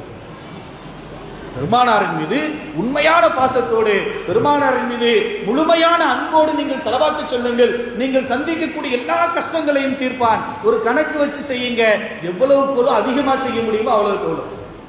ஏன்னா ஒரு தடவை சொன்னா 10, அப்படியே நாம சொல்லக்கூடிய எண்ணிக்கைகளை 10ஆல் பெருக்கிக் கொண்டே செல்லுங்கள். எவ்வளவு முறை அல்லாஹ்வுடைய அருள் கிடைக்கும். அல்லாஹ்வுடைய அருள் கிடைச்சதுக்கு அப்புறம் யாரும் நமக்கு என்ன தேவை வேண்டியிருக்கு? யாருடைய உதவியுமே நமக்கு தேவையில்லையே. அப்போ பெருமானார் ஸல்லல்லாஹு அலைஹி வஸல்லம் அவர்களுடைய புகழை அல்லாஹ் சொல்லுகிறான், நான் உயர்த்தி விட்டேன் என்பதாக. அதனாலதான் இமாம் புகாரி ரஹ்மத்துல்லாஹி அலைஹி இந்த ஹதீஸ இந்த இடத்துல இந்த ஆயத்திற்கு விளக்கம் சொல்லுகிற பொழுது இமாம் இப்னு கஸீர் ரஹ்மத்துல்லாஹி அலைஹி சொல்றாங்க, அல்லாஹ் இங்க என்ன சொல்ல வர்றான் தெரியுமா? வரஃபஅனா லக திக்ரக், நபியே உங்களுடைய புகழை நான் உயர்த்தி விட்டேன் என்று அல்லாஹ் சொல்லுகிற பொழுது அல்லாஹ் இங்க சொல்ல வரக்கூடிய ஒரு விஷயம், ஒரு நுட்பம் இருக்கிறது அப்படின்னு சொல்லிட்டு இப்னு கஸீர் ரஹ்மத்துல்லாஹி அலைஹி சொல்றாங்க, லா உதுகுரு இல்லா துகிர்த மஅய, என்னை பத்தி யாராவது நினைவு கூறணும் அப்படின்னா உங்களோட சேர்த்துத்தான் நபியே என்ன நினைவு கூறணும் நான் வச்சிருக்கேங்க. ஒரு மனிதர் எப்போ முழுமையான முஸ்லீம் ஆக முடியும்? ஒரு மனிதர் எப்போ முழுமையான முஸ்லீம் ஆக முடியும்? ஒருத்தர் வேறு மதத்தை சார்ந்தவர் நேரா இங்க வர்றாரு, வந்துட்டு சொல்றார் அஷ்ஹது அல்லா இலாஹ இல்லல்லாஹ் சொல்லிட்டார். உடனே நாம அவரு இஸ்லாமியர் ஆயிட்டாருன்னு சொல்லிடுவோமா? சொல்ல மாட்டோம். 2வது பார்ட் ஒன்று இருக்கு, அதை சொன்னாதான் அவரை முஸ்லீம்னு சொல்லுவோம். என்னது? அஷ்ஹது அல்லா இலாஹ இல்லல்லாஹ் வ அஷ்ஹது அன்ன முஹம்மதுர் ரசூலுல்லாஹ். இந்த 2ஐயும் சொன்னால்தான் ஒரு மனிதர் முதல்ல முஸ்லீமாகவே ஆக முடியும். பெருமானாரையும் அல்லாஹ்வையும் தனித்தனியாக பிரிக்க முடியாது. பெருமானார் வேற அல்லாஹ் வேற என்று பிரிக்க முடியாது.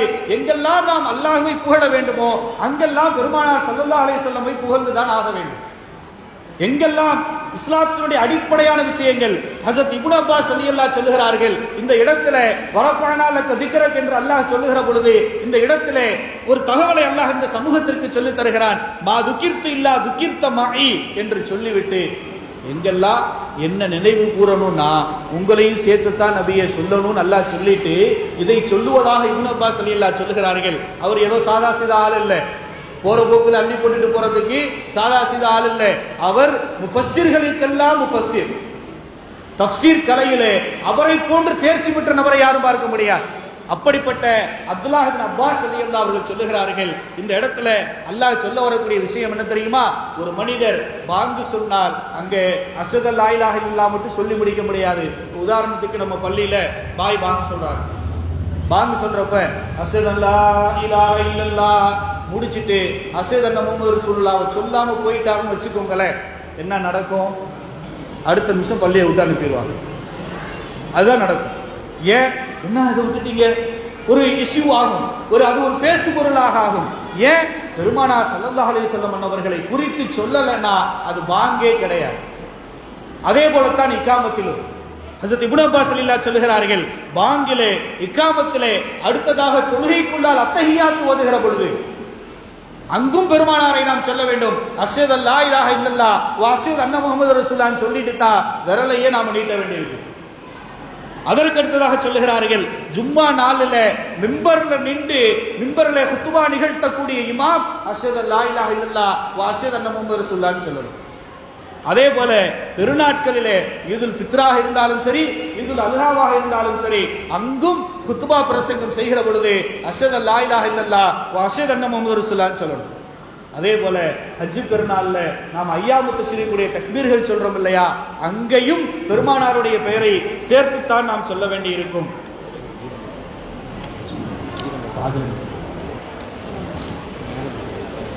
அதே போல யௌம அரஃபா, அரஃபாவுடைய நாளிலே அங்கு தல்பியா சொல்லுகிற பொழுதும் அரஃபாவுடைய நாளிலே பெருமானாரை குறித்து ஸலவாத்து சொல்ல வேண்டியது கட்டாயமாக இருக்கிறது. அதே போல ஜம்ராக்கல்ல ஹஜ் செய்யக்கூடியவர்கள் கல்லெறிகிற பொழுதும் சொல்ல வேண்டும். அதே போல சஃபா மர்வாவுக்கு மத்தியிலே தொங்கோட்டம் ஓடுகிற பொழுது அங்கும் சொல்ல வேண்டும். நிக்காஹுடைய குத்துபாவிலும் சொல்ல வேண்டும். இன்னும் கூட இப்னு அப்பாஸ் ரலியல்லாஹு சொல்லுகிறார்கள், சூரியன் உதிக்கக்கூடிய எந்த திசையிலும் பெருமானார் ஸல்லல்லாஹு அலைஹி வஸல்லம் அவர்களை சேர்க்காமல் நீங்கள் எந்த விஷயத்தையும் செய்துவிட முடியாது என்பதாக இங்கே இப்னு அப்பாஸ் ரலியல்லாஹு சொல்லுகிறார் என்று சொன்னால், வரஃபஅனா லக திக்ரக் என்று பெருமானாருடைய புகழை அல்லாஹ் சொல்லுகிறான், நான் உயர்த்தி வைத்திருக்கிறேன் என்பதாக. இன்னொரு விஷயம் அல்லாஹ் பொறுப்பெடுப்பதாக சொல்லக்கூடிய இன்னொரு விஷயம் என்ன தெரியுமா? திருமறை குர்ஆனை அல்லாஹ் சொல்லுகிறான், இந்த திருமறையை நாம் தான் இறக்கி வைத்தோம், இதை நாமே பாதுகாத்துக் கொண்டிருக்கிறோம் என்பதாக அல்லாஹ் சொல்லுகிறான். வேண்டுமானால் எத்தனையோ நேரங்களிலே ஹாஃபில் குர்ஆன்கள் எல்லாம் இருக்கிறார்கள், அவங்ககிட்ட கேட்டு பாருங்க. நிறைய நேரங்கள்ல சில நேரங்கள்ல குர்ஆன்ல ஏதோ ஒரு விதத்தில் டைப் மிஸ்டேக்ல ஏதோ ஒரு வாவு எக்ஸ்ட்ரா வந்திருக்கும், அல்லது ஒரு இடத்துல புள்ளி வைக்க வேண்டிய இடத்துல புள்ளி வைக்காம இருக்கும், புள்ளி வைக்கக்கூடிய இடத்துல புள்ளி வைக்க தேவையில்லாத இடத்துல புள்ளி வச்சு இருக்கும். உடனே இந்த ஹாபிஸ்கள் என்ன செய்வாங்க தெரியுமா? டக்குன்னு பார்ப்பாங்க, என்ன இந்த இடம் நெருடலா இருக்கே, இந்த இடம் முறையாக இல்லையே. அதே போல ஆளுங்கள் பார்ப்பாங்க, இந்த இடத்துல இந்த அர்த்தம் வராதே, இந்த வார்த்தை வராதே, இந்த வார்த்தை வந்தா இந்த இடத்துல பொருள் மாறுதே, அப்ப ஏதோ ஒரு பிரச்சனை இருக்குன்னு சொல்லி உடனுக்குடனே தங்களுக்குள்ளால் கலந்து ஆலோசனை செய்து தேவை என்றால் அங்கே புள்ளியை சேர்ப்பார்கள், தேவையில்லை என்று சொன்னால் அந்த புள்ளியை ஏதாவது ஒரு விதத்தில் நீக்கி விடுவார்கள். இப்படி அல்லாஹ் திருமறையை எப்படி பாதுகாக்கிறான் தெரியுமா? எழுத்து வடிவிலும் பாதுகாக்கிறான், ஒளி வடிவிலும் பாதுகாத்துக் கொண்டிருக்கிறான். அதுதான் ஹாஃபிஸுடைய உள்ளத்தில் இருக்கக்கூடிய திருமறை குர்ஆன். அவருடைய உள்ளத்திலே ஒளி வடிவில் பாதுகாக்கிறார். ஒளி வடிவிலே அவர்கள் மனனம் செய்திருக்கிற பொழுது அவங்க அந்த குர்ஆனை ஓதுறப்ப அவங்க மனசுக்குள்ள வரி வடிவிலே எழுத்து வடிவிலே குர்ஆன் ஓடிக்கொண்டேதான் இருக்கு. அவங்க மனசுக்குள்ள நாம இந்த பக்கம் ஓதுறோம், இந்த பக்கத்துல இத்தனாவது வரியில வரக்கூடிய இந்த ஆயத்தை ஓதுறோங்கிறதெல்லாம் ஓதக்கூடியவர்களுடைய உள்ளத்திலே மனனம் செய்து ஓதக்கூடிய உள்ளத்துல வந்து கொண்டே இருக்கும். அப்படி என்று சொன்னால் குர்ஆன்ல யாரும் இடைச்செருகல் செய்ய முடியாது. ஏன்னா குர்ஆனை பாதுகாக்கிறது அல்லாஹ். அதே போலத்தான் பெருமானாரை யாரும் நம்மிடத்திலிருந்து அப்புறப்படுத்தி விட முடியாது. பெருமானாருடைய புகழை தூக்கி பிடித்துக் கொண்டிருப்பது, பெருமானாருடைய புகழை உயர்த்தி கொண்டிருப்பது வல்ல அல்லாஹ்வாக இருக்கிறார். கண்ணியம் நிறைந்தவர்களே, பெருமானார் ஸல்லல்லாஹு அலைஹி வஸல்லம் அவர்களை அல்லாஹ் சொல்லுகிறான், நபியே உங்களுடைய புகழை நான் உயர்த்திட்டேன் அல்லாஹ் சொல்லுகிறான். இப்போ இந்த நபியை நாம் புகழ வேண்டும், நாம் அவர்களுக்கு கட்டுப்பட்டு நடக்க வேண்டும் அப்படிங்கிறதுக்கு பெருமானார் ஸல்லல்லாஹு அலைஹி வஸல்லம் அவர்களுக்கும் நமக்குமான தொடர்பை நாம பார்க்கணும். ரசூல்லா வந்தாங்க, அல்லாஹ் ரசூல்லாவை நபியா அனுப்பிச்சான், குர்ஆனை கொடுத்தான், ரசூல்லா நமக்கு குர்ஆனை கொண்டு வந்தாங்க. அதனால நாங்க ரசூலுல்லாஹி ஸல்லல்லாஹு அலைஹி வஸல்லம் சொல்றத எந்த மத வியாபாரிகள் இப்படி தான் சொன்னாங்க. ரசூல்லா பத்தி சொல்றப்போ அவருக்கு என்னங்க, அவர் ஒரு போஸ்ட்மேன் தானேலாம் விமர்சனம் பண்ணான். பெருமானார் ஸல்லல்லாஹு அலைஹி வஸல்லம் அவர்களை பெருமானார் அவர்கள் ஒரு தபால்காரர் என்பதாகவெல்லாம் இந்த மத வியாபார கூட்டம் விமர்சனம் பண்ணுச்சு ஒரு காலத்துல. ஆனா நம்முடைய மக்களுடைய உறுதியான நம்பிக்கை அப்படி அல்லடா முட்டாள்களா, பெருமானார் எங்களுக்கானவர், பெருமானார் ஸல்லல்லாஹு அலைஹி வஸல்லம் அவர்கள் எங்களுக்குரியவர் என்ற அந்த உறுதியான நம்பிக்கையின் காரணமாகத்தான் அந்த மத வியாபாரிகளுடைய பொய் பிரச்சாரங்கள் எல்லாம் தூள்துளா போயிடுச்சு. இன்னைக்கு அவன் பேசுறான்னா மறுக்கசே இருக்காது. அந்த அளவிற்கெல்லாம் மக்களுடைய எதிர்ப்பை அவர்கள் சந்திக்க வேண்டியிருக்கும். கண்ணியம் நிறைந்தவர்களே, பெருமானார் ஸல்லல்லாஹு அலைஹி வஸல்லம் அவர்களுக்கும் நமக்குமான தொடர்பு என்ன தெரியுமா? நாம் எந்த அளவிற்கு பெருமானாரோடு நம்முடைய தொடர்பை நாம் ஏற்படுத்திக் கொள்ள வேண்டும். அல்லாஹ் திருமறையிலே சொல்லுகிறான், அந்நபியு அவுலா பில் முஃமினீன மின் அன்ஃபுஸிஹிம். இந்த நபி இருக்கிறார் இல்லையா, இவர் மூமின்களுக்கு அவங்களுடைய உயிரை விடவும் உயர்ந்தவர். சாதாரணமாக பெருமானாரை நான் பிரியம் கொள்கிறேன், பெருமானாரை நான் என்னால் முடிந்த அளவு பெருமானாருடைய சுன்னத்துகளை நான் பின்பற்றுகிறேன் என்பதெல்லாம் சொல்லிட்டு போயிட முடியாது. அல்லாஹ் சொல்லுகிறான், பெருமானாரை நீங்கள் எந்த அளவிற்கு தெரியுமா, உங்களுடைய உயிரை விட நீங்கள் அதிகமாக விரும்ப வேண்டும் என்பதாக அல்லாஹ் சொல்லித் தருகிறான் என்று சொன்னால், கண்ணியம் நிறைந்தவர்களே, இங்கே நாம் சில விஷயத்தை, சில தகவல்களை நாம் சிந்திக்க கடமைப்பட்டிருக்கிறோம். இது மட்டுமல்ல, அல்லாஹ் இன்னொரு இடத்திலே சொல்லுகிறான், குல் நபியே நீங்கள் சொல்லுங்கள், இன்கான ஆபாவுக்கும் அபுனாவுக்கும் அஹ்வானுக்கும் அஸ்வாஜுக்கும் அஷீரத்துக்கும் அம்வாலுன் இக்தரஃப்துமுஹா வதிஜாரத்துன் தக்ஷூன கஸாதஹா வமசாகின் தர்லவுனஹா. அல்லாஹ் இவ்வளவு விஷயத்தை சொல்றான். அல்லாஹ் நிறைய விஷயத்தை அதுல சொல்லி தர்றான். என்னெல்லாம் சொல்றான் தெரியுமா? அல்லாஹ் சொல்லுகிறான், அந்த மூமின்களை பார்த்து கேட்கிறான், மூமின்களிடையே உங்களுடைய பெற்றோர்கள், உங்களுடைய பிள்ளைகள், உங்களுடைய சகோதரர்கள், உங்களுடைய மனைவிமார்கள், உங்களுடைய சுற்றத்தார்கள், நீங்கள் சேகரம் செய்திருக்கக்கூடிய உங்களுடைய செல்வம், நீங்கள் எது வருமானம் போய்விடுமோ என்று நீங்கள் செய்து கொண்டிருக்கக்கூடிய தொழில்கள், நீங்கள் எதை விரும்புகிறீர்களோ அப்படிப்பட்ட உங்களுடைய வீடுகள், இது எல்லாம் அஹப்ப இலைக்கும் மினல்லாஹி வ ரசூலிஹி, அல்லாஹ்வை விட அவனது தூதரை விட, ஜிஹாதின் ஃபீ சபீலில்லாஹ், அல்லாஹ்வுடைய பாதையிலே போர் புரிவதை விட மேலே சொன்ன இந்த காரியங்கள் எல்லாம் உங்களுக்கு பிரியமானதாக இருக்கும் என்று சொன்னால், அல்லாஹ் சொல்றான், ஃபதரப்பசு, நீங்கள் எதிர்பார்க்கிறீர்கள். எதை எதிர்பார்த்துட்டு சொல்றாங்க தெரியுதா? ஹத்தா யஅதி அல்லாஹு பி அம்ரிஹி, அல்லாஹ்வுடைய மறு உத்தரவு வரும் வரைக்கும் நீங்கள் அப்படியே இருங்கள் என்று சொல்லிவிட்டு அடுத்து அல்லாஹ் சொல்லுகிறான், வல்லாஹு லா யஹ்தில் கௌமல் ஃபாஸிகீன், பாவம் செய்யக்கூடிய கூட்டத்தாருக்கு அல்லாஹ் நேர்வழி காட்ட மாட்டேன் என்று சொல்லுகிறார். பாவம் செய்யக்கூடிய கூட்டத்தாருக்கு நான் நேர்வழி காட்ட மாட்டேன் என்று சொல்லுகிறார். அப்படி என்று சொன்னால் இங்கே நாம புரிய வேண்டிய விஷயம் என்ன? அல்லாஹ் நேரிடையாக நமக்கு சொல்லுகிறான், மறைமுகமாக அல்ல, ஏதோ ஒரு வார்த்தையை சொல்லி சூசகமாக அல்லாஹ் சொல்லல, நேரடியா சொல்றா. அல்லாஹ்வும் அவனது தூதரும் அவர்களுக்கு கட்டுப்படுவதும் உங்களிடத்தில் இருக்கக்கூடிய எல்லாத்தையும் விட அதுதான் முதலா இருக்கணும்னு அல்லாஹ் சொல்றான். எல்லாத்தையும் விட உங்களுடைய என்னெல்லாம் இருக்கிறதோ, உங்களுக்கு எதெல்லாம் பிரியம் தரக்கூடியதாக இருக்கிறதோ, அது எல்லாத்தையும் விட அல்லாஹ்வும் அவனது தூதரும் இருவருக்கும் கட்டுப்படுவதும் தான் இருக்க வேண்டும் என்பதாக அல்லாஹ் நமக்கு சொல்லித் தருகிறான் என்று சொன்னால், கண்ணியம் நிறைந்தவர்களே, நாம் பெருமானாரை எந்த அளவிற்கு நாம் நேசிக்க வேண்டும், பெருமானாரின் மீது எந்த அளவிற்கு நாம் அன்பு கொள்ள வேண்டும் என்பதை சற்று சிந்தித்து பார்க்க வேண்டும். அன்பு மிகுதி ஏற்பட்டால் எல்லாருக்கும் ஒரு விஷயத்துல தெளிவு கிடைச்சிருக்கும். பிதுஅத்துன்னு சொல்லி இனி நம்மளை யாருமே ஏமாற்ற முடியாது. பிதுஅத்துன்னு சொல்லிட்டுலாம் இனி யாரும் நம்மளை ஏமாற்ற முடியாது. ஒரு தெளிவு உங்களுக்கு கிடைச்சிருக்கும். இப்போ ரெண்டாவது விஷயம், நீங்க பிதுஅத்தா சரிங்க, நீங்க ஏன் மௌலிது ஓதுறீங்க அதுக்கு பதிலா நீங்க தானே சொல்றீங்க ரசூலுல்லாஹ் மீது ஸலவாத்து சொல்லுங்க, அதனால நீங்களும் ஸலவாத்தே சொல்லுங்களேன், ஏன் மௌலூத் ஓதுறீங்க? மௌலூதுல பாத்தீங்களா அங்க பாருங்க ஷிர்க்குடைய வார்த்தை இருக்கு அப்படின்னு ஒரு அரைகுறைத்தனமான விளக்கங்கள். இன்னும் சொல்ல போனால் அரைவேக்காட்டுத்தனமான விளக்கங்கள் தான் அது எல்லாமே. ஏன் அப்படின்னா அவர்கள் சுட்டிக்காட்டக்கூடிய ஒரே வார்த்தை மௌலூதுல பாத்தீங்களா அந்த கஃபாருல் ஹத்தாயான்னு இருக்கு, பாவங்களை மன்னிப்பது அல்லாஹ்வுக்கு மட்டுமே உரிய பண்பல்லவா. இந்த இடத்துல ஒரு நிகழ்வு சொல்றேன், கொஞ்சம் கவனிங்க. ஒரு விஷயம், ஒருவரின் மீது அன்பு அதிகரித்தால், ஒருவரின் மீது காதல் அதிகரித்தால், நாம எல்லாருமே காதலுக்கு உதாரணமா ஒரு 2 பேரை சொல்லுவோம், லைலாவும் மஜ்னூன்னு சொல்லி. லைலாவும் மஜ்னூவும் காதலுக்கு சிறந்தவங்க, அவங்கள மாதிரி யாரும் என்ன செய்ய முடியாது, காதல் பண்ண முடியாதுன்னு உதாரணம் சொல்லுவோம். சரி, அந்த லைலாவும் மஜ்னூ எப்படிப்பட்டவங்க தெரியுமா? கொஞ்சம் அமைதியா இருங்க. இதை விளங்கினா தான் மேல சொன்ன அந்த வார்த்தைக்கு உண்டான விளக்கம் உங்களுக்கு கிடைக்கும். அப்போ லைலாவையும் மஜ்னுவையும் பத்தி சொல்லும் பொழுது மஜ்னுவினுடைய நண்பர்கள் கேட்கிறாங்க, லைலா கொஞ்சம் அழகு குறைவா தான் இருப்பாங்களாம். லைலா அழகு கொஞ்சம் குறைவா தான் இருப்பாங்களாம். எந்த அளவுக்குன்னா ரொம்ப கருப்பா இருப்பாங்க, அதே போல பார்க்கறதுக்கு ஒரு முகலட்சணமா இருக்க மாட்டாங்க, அப்படிலாம் நிறைய தகவல்கள் என்ன செய்யுது, அவங்கள பத்திய குறிப்புகள் வருது.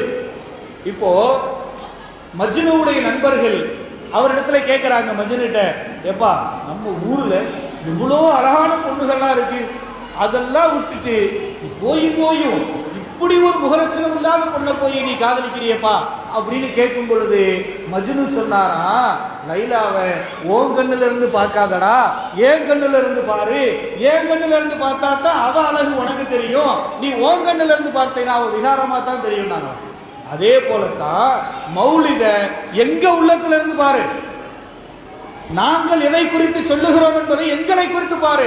சில கூமுட்டைகள் எழுதி வைத்த விஷயங்களை வைத்துக் கொண்டு, அவைகள் எழுதி வைத்த மடத்தனமான உணர்வுகளை வைத்துக் கொண்டு இங்கே சமூகத்தை பால்படுத்தியாச்சு. நீங்க கொஞ்சம் யோசிங்க, ரசூலுல்லாஹி ஸல்லல்லாஹு அலைஹி வஸல்லம் பார்த்து அந்த கஃபாருல் ஹத்தாயா, நீங்க பாவத்தை மன்னிக்க கூடியவர் நபியே சொன்னா என்ன தப்பு? மேல தாயிஃபுடைய சம்பவம் சொன்னமா, தாயிஃபுடைய நிகழ்வு மேல சொன்னமா, எல்லாரும் கவனிச்சிருப்பீங்க தான், ஆனா யாருமே தலையாட்டல, நிறைய பேருக்கு புரியலையோ என்னமோ தெரியல. தாயிஃபுடைய சம்பவம் மேல சொன்னோம். தாயிஃபுடைய சம்பவத்துல பெருமானார் காயப்படுத்தப்படுகிறார்கள், பெருமானார் துன்புறுத்தப்படுகிறார்கள், பெருமானாருடைய உடலில் இருந்து ரத்தம் வழிந்தோடுகிறது. பெருமானார் ஸல்லல்லாஹு அலைஹி வஸல்லம் என்ன செஞ்சாங்க பதிலுக்கு? அவங்க செஞ்ச பாவத்தை மன்னிச்சாங்க. அவங்க செய்த பாவத்தை, அவர்கள் செய்த தவறை மன்னித்ததால் தான் இன்னைக்கு தாயிஃப்ங்கிற ஒரு இடமே இருக்கு. உம்ராவுக்கு போறவங்க எல்லாம் தாயிஃபுக்கு தனியா வண்டி வச்சு போறாங்க. உம்ராவுக்கு போறவங்க தாயிஃபை பார்க்கணுங்கிறக்காண்டியே தனியா வச்சு போறாங்க. ஏன் காரணம் என்ன? அந்த மக்கள் பெருமானாருக்கு அவ்வளவு கொடுமைகள் அளித்தும் கூட பெருமானார் அந்த மக்களை மன்னித்தார்கள் அல்லவா? அப்படின்னா அந்த மக்கள் எவ்வளவு சிறந்தவர்களாக இருந்திருக்க வேண்டும். கோபத்தில் ஒரு நபர் ஏதோ தவறு செய்யத்தான் செய்வார், பிடிக்காத நேரத்தில் பிடிக்காத விஷயங்களிலே ஒரு நபர் எதையாவது அதிருப்தியை வெளிப்படுத்தத்தான் செய்வார். ஆனால் பெருமானார் ஸல்லல்லாஹு அலைஹி வஸல்லம் அவர்கள் அவருடைய வரலாற்றில் எடுத்து பாருங்க, எத்துணையோ நபர்கள் நமக்கு தெரியாதா? பெருமானார் ஸல்லல்லாஹு அலைஹி வஸல்லம் அவர்கள் தொழுது கொண்டிருக்கும் பொழுது ஒட்டக குடலை கொண்டு வந்து போட்டார்கள் அல்லவா? ஹதீஸ்களை நாம் படிச்சிருக்கிறோம், கேட்டு இருக்கிறோம். அவர்களை பார்த்து பெருமானார் எந்த சூழலிலாவது திட்டி இருக்கிறார்களா? இன்னும் கூட ஒருபடி மேலே போய் ஒரு நபர் பெருமானாரை நேரடியாக சபித்தார். அஸ்ஸாமு அலைக்க யா ரசூலல்லாஹ் என்று சொன்னார். நவுதுபில்லாஹ், நபியே உங்கள் மீது நாசம் ஏற்படட்டும், உங்களுக்கு நாசம் உண்டாகட்டும் சொன்னார். ஆயிஷா அம்மாவுக்கு கோபம் தாங்கல, யா ரசூலல்லாஹ் உங்களை பார்த்து இப்படி சொல்றானே, நீங்க பதிலுக்கு சாபம் விடுங்களேன்னு சொல்லும் பொழுது நான் சபிக்க கூடியவனாக அனுப்பப்படவில்லை என்று சொன்னார். பெருமானார் ஸல்லல்லாஹு அலைஹி வஸல்லம் அவர்களுடைய நற்குணத்தை நாம் கற்று சிந்தித்தோம் என்று சொன்னால், பெருமானாருடைய நடைமுறைகளில் வாழ்க்கையில் என்ன வந்திருக்கிறதோ அதுதான் மௌலிது கிதாபுகளிலே பதிவு செய்யப்பட்டிருக்கிறது. நீங்க ஒவ்வொரு வார்த்தையும் எடுக்க, பெருமானாருடைய வழிகாட்டுதலை படிங்க, அதுல உங்களுக்கு தெளிவு கிடைக்கும். அப்படி உங்களுக்கு தெளிவு கிடைக்கிற பொழுது எந்த அரைவேக்காடுகளுடைய மத வியாபாரிகளுடைய பொய் புரட்டுகளுக்கு நாம கட்டுப்பட மாட்டோம். உண்மையிலேயே பெருமானார் ஸல்லல்லாஹு அலைஹி வஸல்லம் அவர்கள் மீது நாம் எப்படி பிரியம் கொள்ள வேண்டும் என்பதை ஒரே ஒரு விஷயத்தை கூட நாம் உணர முடியும். பெருமானார் ஸல்லல்லாஹு அலைஹி வஸல்லம் அவர்கள் மீது நாம் எந்த அளவிற்கு பிரியம் கொண்டிருக்க வேண்டும். உங்களுக்கெல்லாம் தெரிந்திருக்கும், கேள்விப்பட்டிருப்பீர்கள், ஸைத் இப்னு தஸ்னா ரலியல்லாஹு அன்ஹு அவர்கள். ஸைத் இப்னு தஸ்னா ரலியல்லாஹு அன்ஹு அவர்கள், அவர்களுடைய வரலாறு ரொம்ப பெரியது. சுருக்கமாக சொல்லுகிறேன். அபூ சுஃபியான் சொல்லுகிறார், ஸைத் இப்னு தஸ்னா இஸ்லாமிய சஹாபி. அபூ சுஃபியான் அப்பொழுது குஃபார்களில் இருக்கக்கூடிய ஒரு நபர். அபூ சுஃபியான் சொல்லுகிறார், ஸைத் இப்னு தஸ்னாவை நாங்கள் அவரை கைது செய்து கொண்டு வந்திருக்கிறோம். எங்களுடைய கட்டுப்பாட்டிலே அவர் இருக்கிறார். அவரை கொல்லுவதற்காக நாங்கள் முடிவு செய்து விட்டோம். ஸைத் இப்னு தஸ்னாவை கொலை செய்வதற்காக நாங்கள் முடிவு செய்து விட்டோம். இப்பொழுது ஸைத் இப்னு தஸ்னாவிடத்திலே கேட்கிறார். யார் கேட்கிறா? அபூ சுஃபியான் சொல்லுகிறார், தானே கேட்டதாக சொல்லுகிறார். நான் கேட்கிறேன் ஸைத் இப்னு தஸ்னாவிடத்திலே, அன்ஷிதுக பில்லாஹி யா ஸைத், ஸைதே அல்லாஹ் சத்தியம் செஞ்சு உன்னை கேட்கிறேன். அபூ சுஃபியான், நீங்க ஒரு விஷயம் புரியணும். ஆரம்பத்தில் சொன்ன மாதிரி அல்லாஹ்வை எங்கெல்லாம் சொல்லப்படுகிறதோ அங்கெல்லாம் பெருமானாரை சேர்த்து சொன்னாதான் முஸ்லீம். இப்ப அபூ சுஃபியான் குஃபார்களுடைய தலைவராக, குறைஷியருடைய தலைவராக பேசுறார். பேசுறப்ப என்ன சொல்றாரு? அன்ஷுதுக பில்லாஹ், அல்லாஹ்வை கொண்டு நான் உன்னை சத்தியம் போட்டு கேட்கிறேன், அல்லாஹ் மீது சத்தியம் செய்து உன்னிடத்துல கேட்கிறேன். அத்துஹிப்பு அன்ன முஹம்மதன் அல்ஆன மக்கானக நதுரிபு உலுகஹு வ அன்னக ஃபி அஹ்லிக. அபூ சுஃபியான் சொல்றார், ஸைதே அல்லாஹ்வை முன்னெடுத்து உன்னை கேட்கிறேன், ஓ இடத்துல முகம்மதை வச்சுட்டு நீ ஓ வீட்டுல இரு, உனக்கு பதிலா முகம்மதுடைய கழுத்தை நாங்க வெட்டுறோம். ரொம்ப விஷயம், ஈஸியான விஷயம் தான். ஓ இடத்துல முகம்மதை நாங்கள் வைத்து விடுகிறோம், நீ இந்த இடத்தை விட்டு கிளம்பி உன் வீட்டுக்கு போயிரு. இப்போ உனக்கு பதிலாக நாங்கள் முகம்மதை கொலை செய்கிறோம், இது உனக்கு விருப்பமா? அங்க அதெல்லாம் நடக்காது. ஏன்னா ரசூலுல்லாஹ்வை பாதுகாக்கிறது அல்லாஹ். உமர் ரலியல்லாஹு அன்ஹு அவர்கள் இஸ்லாத்தை ஏற்றுக்கொண்ட வரலாறு நமக்கு தெரியும். இஸ்லாத்தை ஏற்றுக்கொள்வதற்காக கிளம்பியா வந்தாங்க? உமர் ரலியல்லாஹு கிளம்பி வந்தது எதுக்கு? ரசூலுல்லாஹி ஸல்லல்லாஹு அலைஹி வஸல்லம் அவர்களை கொலை செய்ய வேண்டும் தான் கிளம்பி வந்தாங்க. வர்றப்ப குறுக்க ஒருத்தர் பூந்தாரு. பூந்து, முகமதையா கொல்ல போற, நேரா ஓ வீட்டுக்கு போ, அங்க இஸ்லாம் வந்துருச்சுன்ற. உமர் ரலியல்லாஹுடைய கண்ணுல குர்ஆனுடைய ஒரு பிரதி படுகிறது. அது அதில் உள்ள சில வாசகங்கள் அவருடைய கண்ணிலே படுகிறது. அல்லாஹ் அவருக்கு மாற்றத்தை கொடுத்தான். அவர் இஸ்லாத்தை ஏற்றுக்கொண்டதாக வரலாறை நாம் பார்க்கிறோம். இப்போ அதனால பெருமானார் ஸல்லல்லாஹு அலைஹி வஸல்லம் அவர்களை கொல்ல வரக்கூடிய யாரும் அவர்களை கொல்ல முடியாது. அவர்களை அல்லாஹ் பாதுகாக்கிறார். இப்போ அபூ சுஃபியான் வாய் வார்த்தையில தான் கேட்கிறாரு, போயிட்டு போகுது, நீ ஓகே சொன்னா உன்னை விட்டுறலாம், இவ்வளவுதான் கான்செப்ட். நீங்க ஓகேனா உங்களை விட்டுருவோம். அது போன்ற ஒரு எண்ணத்தில் தான் அபூ சுஃபியான் ஸைத் இப்னு தஸ்னாவிடத்திலே கேட்கிறார். ஆனால் ஸைத் இப்னு தஸ்னா ரலியல்லாஹு அன்ஹு அவர்கள் என்ன சொன்னார்கள் தெரியுமா? அந்த இடத்திலே அழகாக பதில் சொன்னார்கள். வல்லாஹி, அல்லாஹ் மீது சத்தியமாக, மா அஹப்பு அன்ன முஹம்மதன் அல்ஆன ஃபீ மக்கானிஹி அல்லதி ஹுவ ஃபீஹி துஸீபுஹு ஷௌகத்தன் துஉதீஹி வ இன்னி ஜாலிஸுன் ஃபீ அஹ்லி. ரொம்ப அழகா சொன்னாங்க ஸைத் இப்னு தஸ்னா ரலியல்லாஹு அன்ஹு அவர்கள், நான் என் வீட்டில என் குடும்பத்தாரோட இருந்து பெருமானார் ஸல்லல்லாஹு அலைஹி வஸல்லம் அவருடைய உடலில ஒரு சின்ன முள்ளு படுறது கூட நான் விரும்ப மாட்டேன். அப்படி இருக்கிறப்ப என்னிடத்தில் பெருமானாரை வைத்து கொடுப்பதா? அது நடக்கவே நடக்காது, என்னை கொன்றுங்கன்றான். ஸைத் இப்னு தஸ்னா ரலியல்லாஹு சொல்லக்கூடிய விஷயத்தை சற்று சிந்தித்து பாருங்கள். கண்ணியம் நிறைந்தவர்களே, பெருமானார் ஸல்லல்லாஹு அலைஹி வஸல்லம் அவர்கள் மீது நாம் எந்த அளவிற்கு உண்மையான அன்பு கொண்டிருக்க வேண்டும் என்பதற்கு இது போன்ற வரலாற்றிலே எத்தனையோ நிகழ்வுகள் இருக்கிறது. இன்னும் கூட தாய்மார்களும் சஹாபாக்களுக்கு நிகரானவர்கள் பெருமானாரின் மீது அன்பு கொண்ட விஷயத்துல. இன்னைக்கும் கூட பாருங்களேன், நம்ம ஊர்ல மீலாது விழா, பெருமானார் ஸல்லல்லாஹு அலைஹி வஸல்லம் அவருடைய வரலாறு சொல்லப்படுதுன்னு சொல்லி மைக்கில் ஜும்மால இருந்து அறிவிப்பு செஞ்சாச்சு.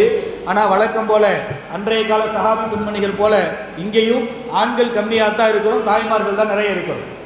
இதே போலத்தான் பெருமானார் ஸல்லல்லாஹு அலைஹி வஸல்லம் உடைய காலத்துல சின்ன சின்ன நிகழ்வுகளிலும் கூட பெருமானாருக்காக தங்களுடைய பங்களிப்பை சஹாபி பெண்மணிகள் கொடுத்திருக்கிறார்கள். உஹது போர்க்களம், பெருமானார் ஸல்லல்லாஹு அலைஹி வஸல்லம் அவர்கள் எதிரிகளால் கொல்லப்பட்டு விட்டார்கள் அப்படிங்கிற ஒரு பொய் தகவல், ஒரு புரளி சுத்துது. பெருமானார் ஸல்லல்லாஹு அலைஹி வஸல்லம் அவர்களுக்கு எதிரிகளால் தாக்குதல் ஏற்பட்டு பெருமானார் கொல்லப்பட்டு விட்டார்கள் அப்படின்னு சொல்லி ஒரு புரளி சுத்திக்கிட்டு இருக்குது. உடனே அன்சாரி சஹாபி பெண்மணிகளில் இருந்து ஒரு பெண்மணி வேக வேகமாக உஹது களத்தை நோக்கி போய்கிட்டு இருக்கிறாங்க. உஹது போர்க்களத்தை நோக்கி அந்த பெண்மணி போய்கிட்டு இருக்கிறாங்க. போய்கிட்டு இருக்கும் பொழுது அவங்ககிட்ட சொல்லப்பட்டுச்சு, உஹது போர்ல உங்க அத்தா கொல்லப்பட்டுட்டா. அந்த அம்மா கண்டுக்கவே இல்லை, வேகமா போய்கிட்டே இருக்கிறாங்க. திரும்ப கொஞ்ச தூரம் கழித்து மீண்டும் சொல்லப்படுகிறது அந்த பெண்மணியிடத்திலே, இப்போ உங்களுடைய மகன் கொல்லப்பட்டு விட்டார். இப்பொழுது அவங்க அதையும் கண்டுகொள்ளல, நேரா போய்கிட்டே இருக்கிறாங்க. திரும்ப சொல்லப்படுகிறது, உங்களுடைய கணவர் கொல்லப்பட்டு விட்டார். அப்பொழுதும் கண்டுகொள்ளல, நேரா போய்கிட்டே இருக்கிறாங்க. திரும்ப சொல்லப்படுகிறது, உங்களுடைய சகோதரரும் கொல்லப்பட்டு விட்டார். ஒரு பெண்ணுக்கு இருக்கக்கூடிய அத்துணை ஆண் உறவுகளும் கொல்லப்பட்டு விட்டது. ஒரு பெண்ணுக்கு ஒரு ஆண் உறவாக, தந்தையாக, சகோதரனாக, கணவனாக, பிள்ளையாக 4 வழிகளில் தான் வர முடியும். இந்த 4 உறவுகளும் அந்த பெண்ணுக்கு கொல்லப்பட்டு விட்டது. ஒவ்வொரு முறை அவரிடத்திலே உங்களுடைய கணவர் கொல்லப்பட்டு விட்டார் என்று சொல்லப்படுகிற பொழுது அந்த பெண்மணி என்ன பதில் சொன்னாங்க தெரியுமா? மா ஃபஅல ரசூலுல்லாஹி ஸல்லல்லாஹு அலைஹி வஸல்லம், ரசூலுல்லாஹ் நிலைமை என்னாச்சு? பெண்ணுக்கு அஸ்திவாரமாக, ஆதாரமாக இருக்கக்கூடிய குடும்பத்தில் உள்ள அத்துணை ஆண் உறவுகளும் கொல்லப்பட்டதற்கு பின்பாலும் அந்த பெண்மணி கேட்டார், மா ஃபஅல ரசூலுல்லாஹி ஸல்லல்லாஹு அலைஹி வஸல்லம், பெருமானாருடைய நிலை என்ன? பெருமானார் கொல்லப்பட்டு விட்டார்கள் என்று இந்த கூட்டம் கொக்கரித்துக் கொண்டிருக்கிறதே, பெருமானாருடைய நிலை என்ன என்று கேட்கின்றார்கள். கேட்கிற பொழுது எதிரே வந்த சஹாபாக்கள் சொல்லுகிறார்கள், பிஹம்தில்லாஹ் துஹிப்பீன், அல்ஹம்துலில்லாஹ், நீங்க பிரியப்படுற மாதிரி ரசூலுல்லாஹ் உயிரோட தான் இருக்காங்க. பிஹம்தில்லாஹ் துஹிப்பீன், நீங்கள் பிரியப்படுவது போல ரசூலுல்லாஹி ஸல்லல்லாஹு அலைஹி வஸல்லம் அவர்கள் உயிரோடு தான் இருக்கிறார்கள் என்பதாக அந்த பெண்மணியிடத்திலே பதில் தரப்படுகிறது. பதில் தந்ததற்கு பின்பாக அந்த அம்மா நம்பல. ஏன் அப்படின்னா, சொல்லப்படக்கூடிய தகவல் உஹதிலிருந்து மதீனா வரைக்கும் வந்தாச்சு. அப்போ நம்பல அவங்க. இப்போ சொல்றாங்க, பெருமானாரை எனக்கு காட்டுங்க. அந்த அம்மாவும் கொஞ்சம் கொஞ்சமா பேசி உஹது வரைக்கும் வந்தாச்சு. இப்ப கேட்டாங்க, பெருமானாரை எனக்கு காட்டுங்கள் என்பதாக. இப்பொழுது சஹாபாக்கள் பெருமானார் ஸல்லல்லாஹு அலைஹி வஸல்லம் அவர்களை பார்த்து ஃபஅஷாரு இலா ரசூலில்லாஹி ஸல்லல்லாஹு அலைஹி வஸல்லம், பெருமானாரை பார்த்து அதோ பெருமானார் அங்கே இருக்கிறார்கள் என்று சுட்டிக்காட்டிய பொழுது அந்த பெண்மணி உதித்த வார்த்தையை கவனித்து பாருங்கள், குல்லு முஸீபத்தின் பஅதக ஜலல். அம்மா சொன்னாங்க, யா ரசூலல்லாஹ், உங்களுக்கு பின்னால எல்லா கஷ்டமும் எனக்கு சிறுசுதான். என் வாழ்க்கையில் ஏற்பட்டிருக்கக்கூடிய எல்லா துன்பங்களும் ரொம்ப சொற்பம் தான் உங்களுக்கு முன்னால் என்பதாக சொன்னார் என்று சொன்னால், கண்ணியம் நிறைந்த தாய்மார்களே, பெருமானாருக்கும் நமக்குமான தொடர்பை நாம் உணர வேண்டும். பெருமானாரின் மீது அதிகமாக நாம் ஸலவாத்துகளை பொழிந்து கொண்டே இருக்க வேண்டும். பெருமானாரின் மீது அதிகமாக நாம் அவருடைய வரலாறுகளை நாம் பேசிக்கொண்டே இருக்க வேண்டும். குறிப்பாக நம்முடைய வாலிபர்களுக்கு பெருமானாருடைய வரலாற்றை நாம் போதிக்க வேண்டும். இன்னும் கூட நம்முடைய வளரிளம் குழந்தைகளுக்கு நம்முடைய பெருமானார் ஸல்லல்லாஹு அலைஹி வஸல்லம் அவர்களுடைய வரலாற்றை நாம் போதித்துக் கொண்டே இருக்க வேண்டும். நிறைவாக ஒரு விஷயத்தை சொல்லி என்னுடைய உரையை நிறைவு செய்கிறேன். கண்ணியம் நிறைந்தவர்களே, ஒரு முறை ஹஜ்ரத் முஆவியா ரலியல்லாஹு சொல்றாங்க, முஆவியா இப்னு அபீ சுஃபியான், முஸ்லிம்ல பதிவு செய்யப்பட்டிருக்கக்கூடிய ஹதீஸ். முஆவியா ரலியல்லாஹு அவர்கள் சொல்லுகிறார்கள், அத்தா ரசூலுல்லாஹி ஸல்லல்லாஹு அலைஹி வஸல்லம் خرج على حلقة يعني من أصحابه, பெருமானார் ஸல்லல்லாஹு அலைஹி வஸல்லம் அவர்கள் தனது தோழர்கள் கூடி இருக்கக்கூடிய ஒரு சபைக்கு வருகிறார்கள். இருக்கிறதெல்லாம் சஹாபாக்கள் எல்லாம் கூடி உட்கார்ந்து இருக்கிறாங்க, ஏதோ செஞ்சுக்கிட்டு இருக்கிறாங்க. சஹாபாக்கள் எல்லாம் பெருமானாருக்கு பிடித்த, பெருமானாரின் மீது நேசம் கொண்ட சஹாபாக்கள் எல்லாம் ஒரு இடத்திலே அமர்ந்து பேசிக் கொண்டிருக்கிறார்கள். பெருமானார் ஸல்லல்லாஹு அலைஹி வஸல்லம் அவர்கள் அந்த இடத்திற்கு வருகிறார்கள். வந்துவிட்டு பெருமானார் அந்த சஹாபாக்களை பார்த்து கேட்டார்கள், மா அஜ்லஸக்கும், நீங்க எல்லாம் எதுக்காண்டி உட்கார்ந்து இருக்கிறீங்க? இந்த இடத்துல கூடி இவ்வளவு பேர் உட்கார்ந்து இருக்கிறோம் இல்ல, நம்ம மஜ்லிஸ கூட நீங்க என்ன செய்யலாம், கற்பனை பண்ணிக்கலாம். இது மாதிரி நாமெல்லாம் உட்கார்ந்திருந்து பெருமானார் ஸல்லல்லாஹு அலைஹி வஸல்லம் அவர்கள் இங்கே வந்து நம்ம இடத்துல கேட்கிற மாதிரி கூட நாம நினைச்சு கொள்ளலாம். நீங்க எல்லாம் எதுக்காண்டி உட்கார்ந்து இருக்கிறீங்க? இப்ப நாமெல்லாம் எதுக்கு உட்கார்ந்து இருக்கிறோம்? நம்மகிட்ட கேட்டா நம்ம என்ன சொல்லுவோம்? மீலாதுல்லான்னு பள்ளியில சொன்னாங்க, நான் வந்தேன், ரசூலுல்லாவை பத்தி சில விஷயங்கள் எனக்கு கிடைக்கும், நான் தெரிஞ்சுக்கலாம் அப்படிங்கிறக்காண்டி வந்தேன், நாம எல்லாம் சொல்லிடுவோம் இல்ல. இப்போ சஹாபாக்களிடத்திலே பெருமானார் ஸல்லல்லாஹு அலைஹி வஸல்லம் கேட்கிறார்கள், மா அஜ்லஸக்கும், உங்களை இங்க உட்கார வச்சது எதுக்காக எல்லாரும் உட்கார்ந்துருக்கிறீங்க? கேட்ட உடனேயே சஹாபாக்கள் சொன்னாங்க, ஜலஸ்னா நதுக்குருல்லாஹ வ நஹ்மதுஹு அலா மா ஹதானா லில் இஸ்லாம் வ மன்ன பிஹி அலைனா வ மன்ன பிக அலைனா. 3 விஷயத்தை சொன்னார்கள். பெருமானார் அவர்களே, நாங்கள் இங்கே ஒன்று கூடி அல்லாஹ்வை நினைவு கூர்ந்து கொண்டிருக்கிறோம், அல்லாஹ்வுடைய வல்லமையை எங்களுக்குள்ளால் பகிர்ந்து கொண்டிருக்கிறோம், அல்லாஹ் தந்த நியமத்துகளை எங்களுக்குள்ளால் நாங்கள் பகிர்ந்து கொண்டிருக்கிறோம். இரண்டாவது சொன்னாங்க, நஹ்மதுஹு அலா மா ஹதானா லில் இஸ்லாம், எங்களுக்கு இந்த இஸ்லாமிய மார்க்கத்தில் இருக்கக்கூடிய வாய்ப்பை வழங்கியதற்காக நாங்கள் அல்லாஹ்விற்கு நன்றி செலுத்திக் கொண்டிருக்கிறோம். எங்களுக்கு உங்களை பின்பற்றி வாழக்கூடிய, உங்களுடைய சரியத்தை ஏற்று நடக்கக்கூடிய கூட்டத்திலே எங்களை வைத்ததற்காக அல்லாஹ்வுக்கு நாங்கள் நன்றி செலுத்திக் கொண்டிருக்கிறோம். மூன்றாவதாக அவர் சொன்னார், மன்னபிக்க அலைனா, உங்களை எங்களுக்கு நபியாக கொடுத்து அல்லாஹ் பேருபகாரம் செய்தானே, அதற்காக நாங்கள் நன்றி செலுத்திக் கொண்டிருக்கிறோம். முதல் விஷயம் அல்லாஹ் நினைவு கூறுறோம். இரண்டாவது அல்லாஹ் எங்களுக்கு இஸ்லாமியனாக எங்களை படைத்ததற்காக நாங்கள் நன்றி தெரிவிக்கிறோம். மூன்றாவதாக உங்களை எங்களுக்கு பேருபகாரமாக கொடுத்ததற்காக நாங்கள் நன்றி தெரிவிக்கிறோம் என்று பெருமானார் ஸல்லல்லாஹு அலைஹி வஸல்லம் சொல்லுகிறார்கள். ரசூலுல்லாஹி ஸல்லல்லாஹு அலைஹி வஸல்லம் பொதுவா சஹாபாக்கள்கிட்ட பேசுறப்போ நீங்க சத்தியம் பண்ணி சொல்லுங்கலாம் கேட்க மாட்டாங்க. நீங்க வரலாற்றுல பாருங்க, நிறைய சஹாபாக்களுடைய வரலாறு நூல்கள்லாம் இருக்கு, அதை எடுத்து படிச்சு பாருங்க. எங்கேயும் ரசூலுல்லாஹ் சஹாபாக்கள் ஏதாவது சொன்னா நீங்க சத்தியமா சொல்லுங்கன்னு கேட்க மாட்டாங்க. நம்மகிட்ட ஒரு நடைமுறை இருக்குல்ல, யாராவது ஒரு விஷயம் அந்த ஊர்ல இப்படி நடந்துருச்சா, அப்படியா சத்தியமா சொல்லு, நம்மகிட்ட நடைமுறை இருக்கு, நம்முடைய மக்களிடத்துல இந்த பழக்கம் இருக்கு, சத்தியமா சொல்லுங்கன்னு சொல்லி. இப்போ பெருமானார் ஸல்லல்லாஹு அலைஹி வஸல்லம் சஹாபாக்கள் பதில் சொன்ன உடனேயே கேட்கிறாங்க, அல்லாஹி மா அஜ்லஸக்கும் இல்லாதாக்க, அல்லாஹ் மீது சத்தியமாக சொல்லுங்கள், இந்த காரியத்தை தவிர வேறு எதற்காகவும் நீங்கள் ஒன்று கூடவில்லையா? நீங்க எதுக்கு ஒன்று கூடி இருக்கிறீங்க? நீங்க எதுக்கு ஒன்று கூடி இருக்கிறீங்க? அல்லாஹ்வை புகழ்வதற்காக, அல்லாஹ்வுக்கு நன்றி செலுத்துவதற்காக, பெருமானாருடைய புகழை சொல்லுவதற்காக நீங்கள் ஒன்று கூடியிருக்கிறேன் நீங்க சொன்னீங்க இல்லையா? இதை தவிர்த்து வேறு எந்த காரியத்துக்காக நீங்க ஒன்று கூடல, அல்லாஹ்வை சத்தியமிட்டு சொல்லுங்கள் என்பதாக கேட்கிற பொழுது அங்கிருந்த சஹாபாக்கள் சொல்லுகிறார்கள், வல்லாஹி மா அஜ்லஸ்னா இல்லாதாக்க, அல்லாஹ் மீது சத்தியமாக இதற்காகவே தவிர நாங்கள் ஒன்று கூடவில்லை, இதுக்காகத்தான் ஒன்று கூடியிருக்கிறோம். யார் சொல்லலாம்? தம்பி, எல்லாருக்கும் சீட்டு கிடைக்கும், பயானம் முடிக்க போறேன், இல்லைன்னா இன்னும் 1 மணி நேரம் பேசுவேன், அமைதியா இருந்தா பயானம் முடிப்பேன், இல்லைன்னா அடுத்த ஒரு 1 மணி நேரம் பேசுவேன். நான் பாதி தான் பேசியிருக்கேன் எடுத்ததுல, இன்னும் கிட்டத்தட்ட 1 மணி நேரம் பேசலாம், அதனால கொஞ்சம் அமைதியா இருந்தா தான் பயானம் முடிப்பேன். தல்ஹாஸ் 3 தடவை வந்துட்டு போயிட்டாப்ல. அப்போ அந்த சஹாபி சொல்லுகிறார்கள், அல்லாஹ்வின் மீது சத்தியமாக பெருமானார் அவர்களே, இதுக்காகத்தான் நாங்க ஒன்று கூடுறோம், வேற எந்த விஷயம் இல்லை, எந்த லாப நோக்கமும் இல்லை, யாருக்கு எது தருவாங்க என்ற எந்த எண்ணமும் இல்லை, என்ன நடக்கும் எங்களுக்கு தெரியாது. நாங்க கூடின விஷயம் அல்லாஹ்வை புகழ வேண்டும், அல்லாஹ்வுக்கு நன்றி செலுத்த வேண்டும், பெருமானாரை புகழ வேண்டும். இந்த 3 காட்ட நாங்க கூடணும்னு சொல்லும் பொழுது பெருமானார் ஸல்லல்லாஹு அலைஹி வஸல்லம் சொல்லுகிறார்கள், கண்ணியம் நிறைந்தவர்களே, சிந்தித்து பாருங்கள், இது போன்ற சபைகளுக்கான அச்சாரம் இந்த ஹதீஸ் தான். இது போன்ற சபைகளுக்கான அச்சாரம், இது போன்ற மீலாது விழாக்கள், இது போன்ற பயான்கள், இது போன்ற சிறப்பு சொற்பொழிவு நிகழ்ச்சிகள் எல்லாம் நடத்துறதுக்கான அச்சாரம் இந்த ஹதீஸ் தான். பெருமானார் ஸல்லல்லாஹு அலைஹி வஸல்லம் சொன்னாங்க, அம்மா அறிந்து கொள்ளுங்கள், இன்னிலம் அஸ்தஹலிஃபுக்கும் துஹமத்தல்லக்கும், உங்களை சந்தேகப்பட்டு உங்களை ஒரு இழிவுபடுத்தணுங்கிறதுக்காக நான் சத்தியம் பண்ண சொல்லல. நாம பொதுவா எதுக்கு சத்தியம் கேட்போம்? யாராவது ஒருத்தர் இந்த விஷயம் நடந்துச்சா அப்படின்னு சொல்லும் பொழுது, அப்படியா சத்தியமா சொல்லு அப்படின்னு நாம கேட்போம் இல்ல. எப்ப கேட்போம்? சொல்றவர் மேல நம்பிக்கை இல்லைனா, சொல்றவர் பொய் சொல்றதுக்கு வாய்ப்பு இருக்கு அப்படின்னு சொன்னா, சொல்றவரு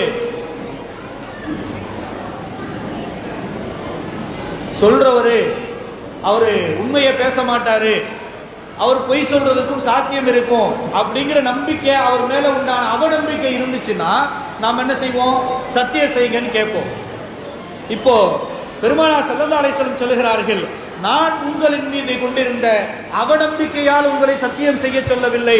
சொல்லிவிட்டு சொல்லுகிறார்கள், வலாக்கின்னஹு அத்தானி ஜிப்ரீல், ஜிப்ரீல் இப்பதான் என்கிட்ட வந்தாரு, வந்து சொன்னாரு, அக்பரனி அன்னல்லாஹ் அஸ்ஸ வ ஜல்ல யுபாஹி பிக்குமுல் மலாயிகத்த. இந்த மாதிரி இன்ன இடத்துல இத்தனை பேர் கூடி நின்று பெருமானார் ஸல்லல்லாஹு அலைஹி வஸல்லம் அவர்களை பற்றி அல்லாஹ்வுக்கு நன்றி செலுத்தும் விதமாக, அல்லாஹ்வை புகழும் விதமாக இப்படியெல்லாம் கூடி ஒன்று சேர்ந்திருக்கிறார்கள் என்று அல்லாஹ் தன்னுடைய மலக்குமார்களிடத்திலே பெருமையாக சொல்லிக் கொண்டிருக்கிறான் என்பதைத்தான் ஜிப்ரீல் அலைஹிஸ்ஸலாம் வந்து சொல்லுகிறார்கள். சொன்னால் கண்ணியமிக்கவர்களே, மீலாது பித்அத்து, மௌலிது பித்அத்து, அது குஃப்ரு, அது ஷிர்கு அப்படின்னு ஒரு கூட்டம் உங்கள்கிட்ட இப்போ உங்களை முஸ்ரிக்காக, காபிராக, நவுது பில்லா இப்படிலாம் சொல்லிட்டு ரமலான்ல வருவாங்க, ஆச்சி காசு கொடுங்கன்னு சொல்லி. கண்ணியம் நிறைந்தவர்களே, ஒன்றை சிந்தித்துக் கொள்ளுங்கள். நாம் அவர்கள் தவறிழைப்பதற்காக செய்யக்கூடிய சிறு உதவியும் கூட அவர்கள் செய்யக்கூடிய அந்த பாவத்திற்கு பரிகாரம் நமக்கும் கிடைக்கும்.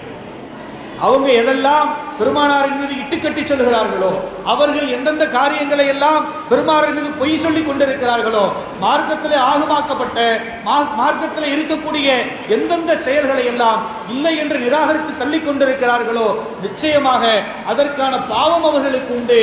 ஏதாவது ஒரு வழியிலே ₹1 கொடுத்து நாம உதவி செஞ்சாலும் அந்த பாவத்தில் நமக்கு பங்கு. கண்ணியம் நிறைந்த தாய்மார்களே, நன்றாக சிந்தித்துக் கொள்ளுங்கள். பெருமானார் ஸல்லல்லாஹு அலைஹி வஸல்லம் அவர்கள் நம்முடைய உயிருக்கு நிகரானவர்கள் அல்ல, உயிரை விட மேலானவர்கள். அப்படிப்பட்ட பெருமானார் ஸல்லல்லாஹு அலைஹி வஸல்லம் அவர்களை என்னுடைய இறுதி மூச்சு இருக்கும் வரைக்கும் நான் பெருமானாரை புகழ்ந்து கொண்டே இருப்பேன், பெருமானார் மீது ஸலவாத்து சொல்லிக் கொண்டே இருப்பேன் என்ற உறுதியை எடுத்துக் கொள்ளுங்கள். வல்ல ரஹ்மான் நாம் நம்முடைய ஆயுள் காலங்களிலே செய்யக்கூடிய எல்லா விதமான நல்லமல்களையும் பொருந்திக் கொள்வானாக. நாம் செய்யக்கூடிய தவறுகளை பெருமானார் ஸல்லல்லாஹு அலைஹி வஸல்லம் அவர்களை முன்னிறுத்தி வல்ல ரஹ்மான் மன்னித்திடுவானாக. அதற்கு பகரமாக அளப்பரிய நன்மைகளை நமக்கு தந்தல் புரிவானாக. நாளை மறுமையிலே உயர்வான சுவனமாம் ஜன்னத்துல் ஃபிர்தௌஸிலே பெருமானார் ஸல்லல்லாஹு அலைஹி வஸல்லம் அவர்களோடு இப்படி கூட்டம் கூட்டமாக சேர்ந்திருக்கக்கூடிய வாய்ப்பினை வல்ல ரஹ்மான் நமக்கும் நம்முடைய முன்னோர்களுக்கும் நம்மை விட்டு மரணித்து விட்டவர்களுக்கும் நமக்கு பின்னால் வரக்கூடிய வாரிசுகளுக்கும் வல்ல ரஹ்மான் தந்தல் புரிவானாக. வாஹிர் தஅவானா அனில் ஹம்துலில்லாஹி ரப்பில் ஆலமீன். அஸ்ஸலாமு அலைக்கும் வ ரஹ்மத்துல்லாஹி வ பரக்காத்துஹு.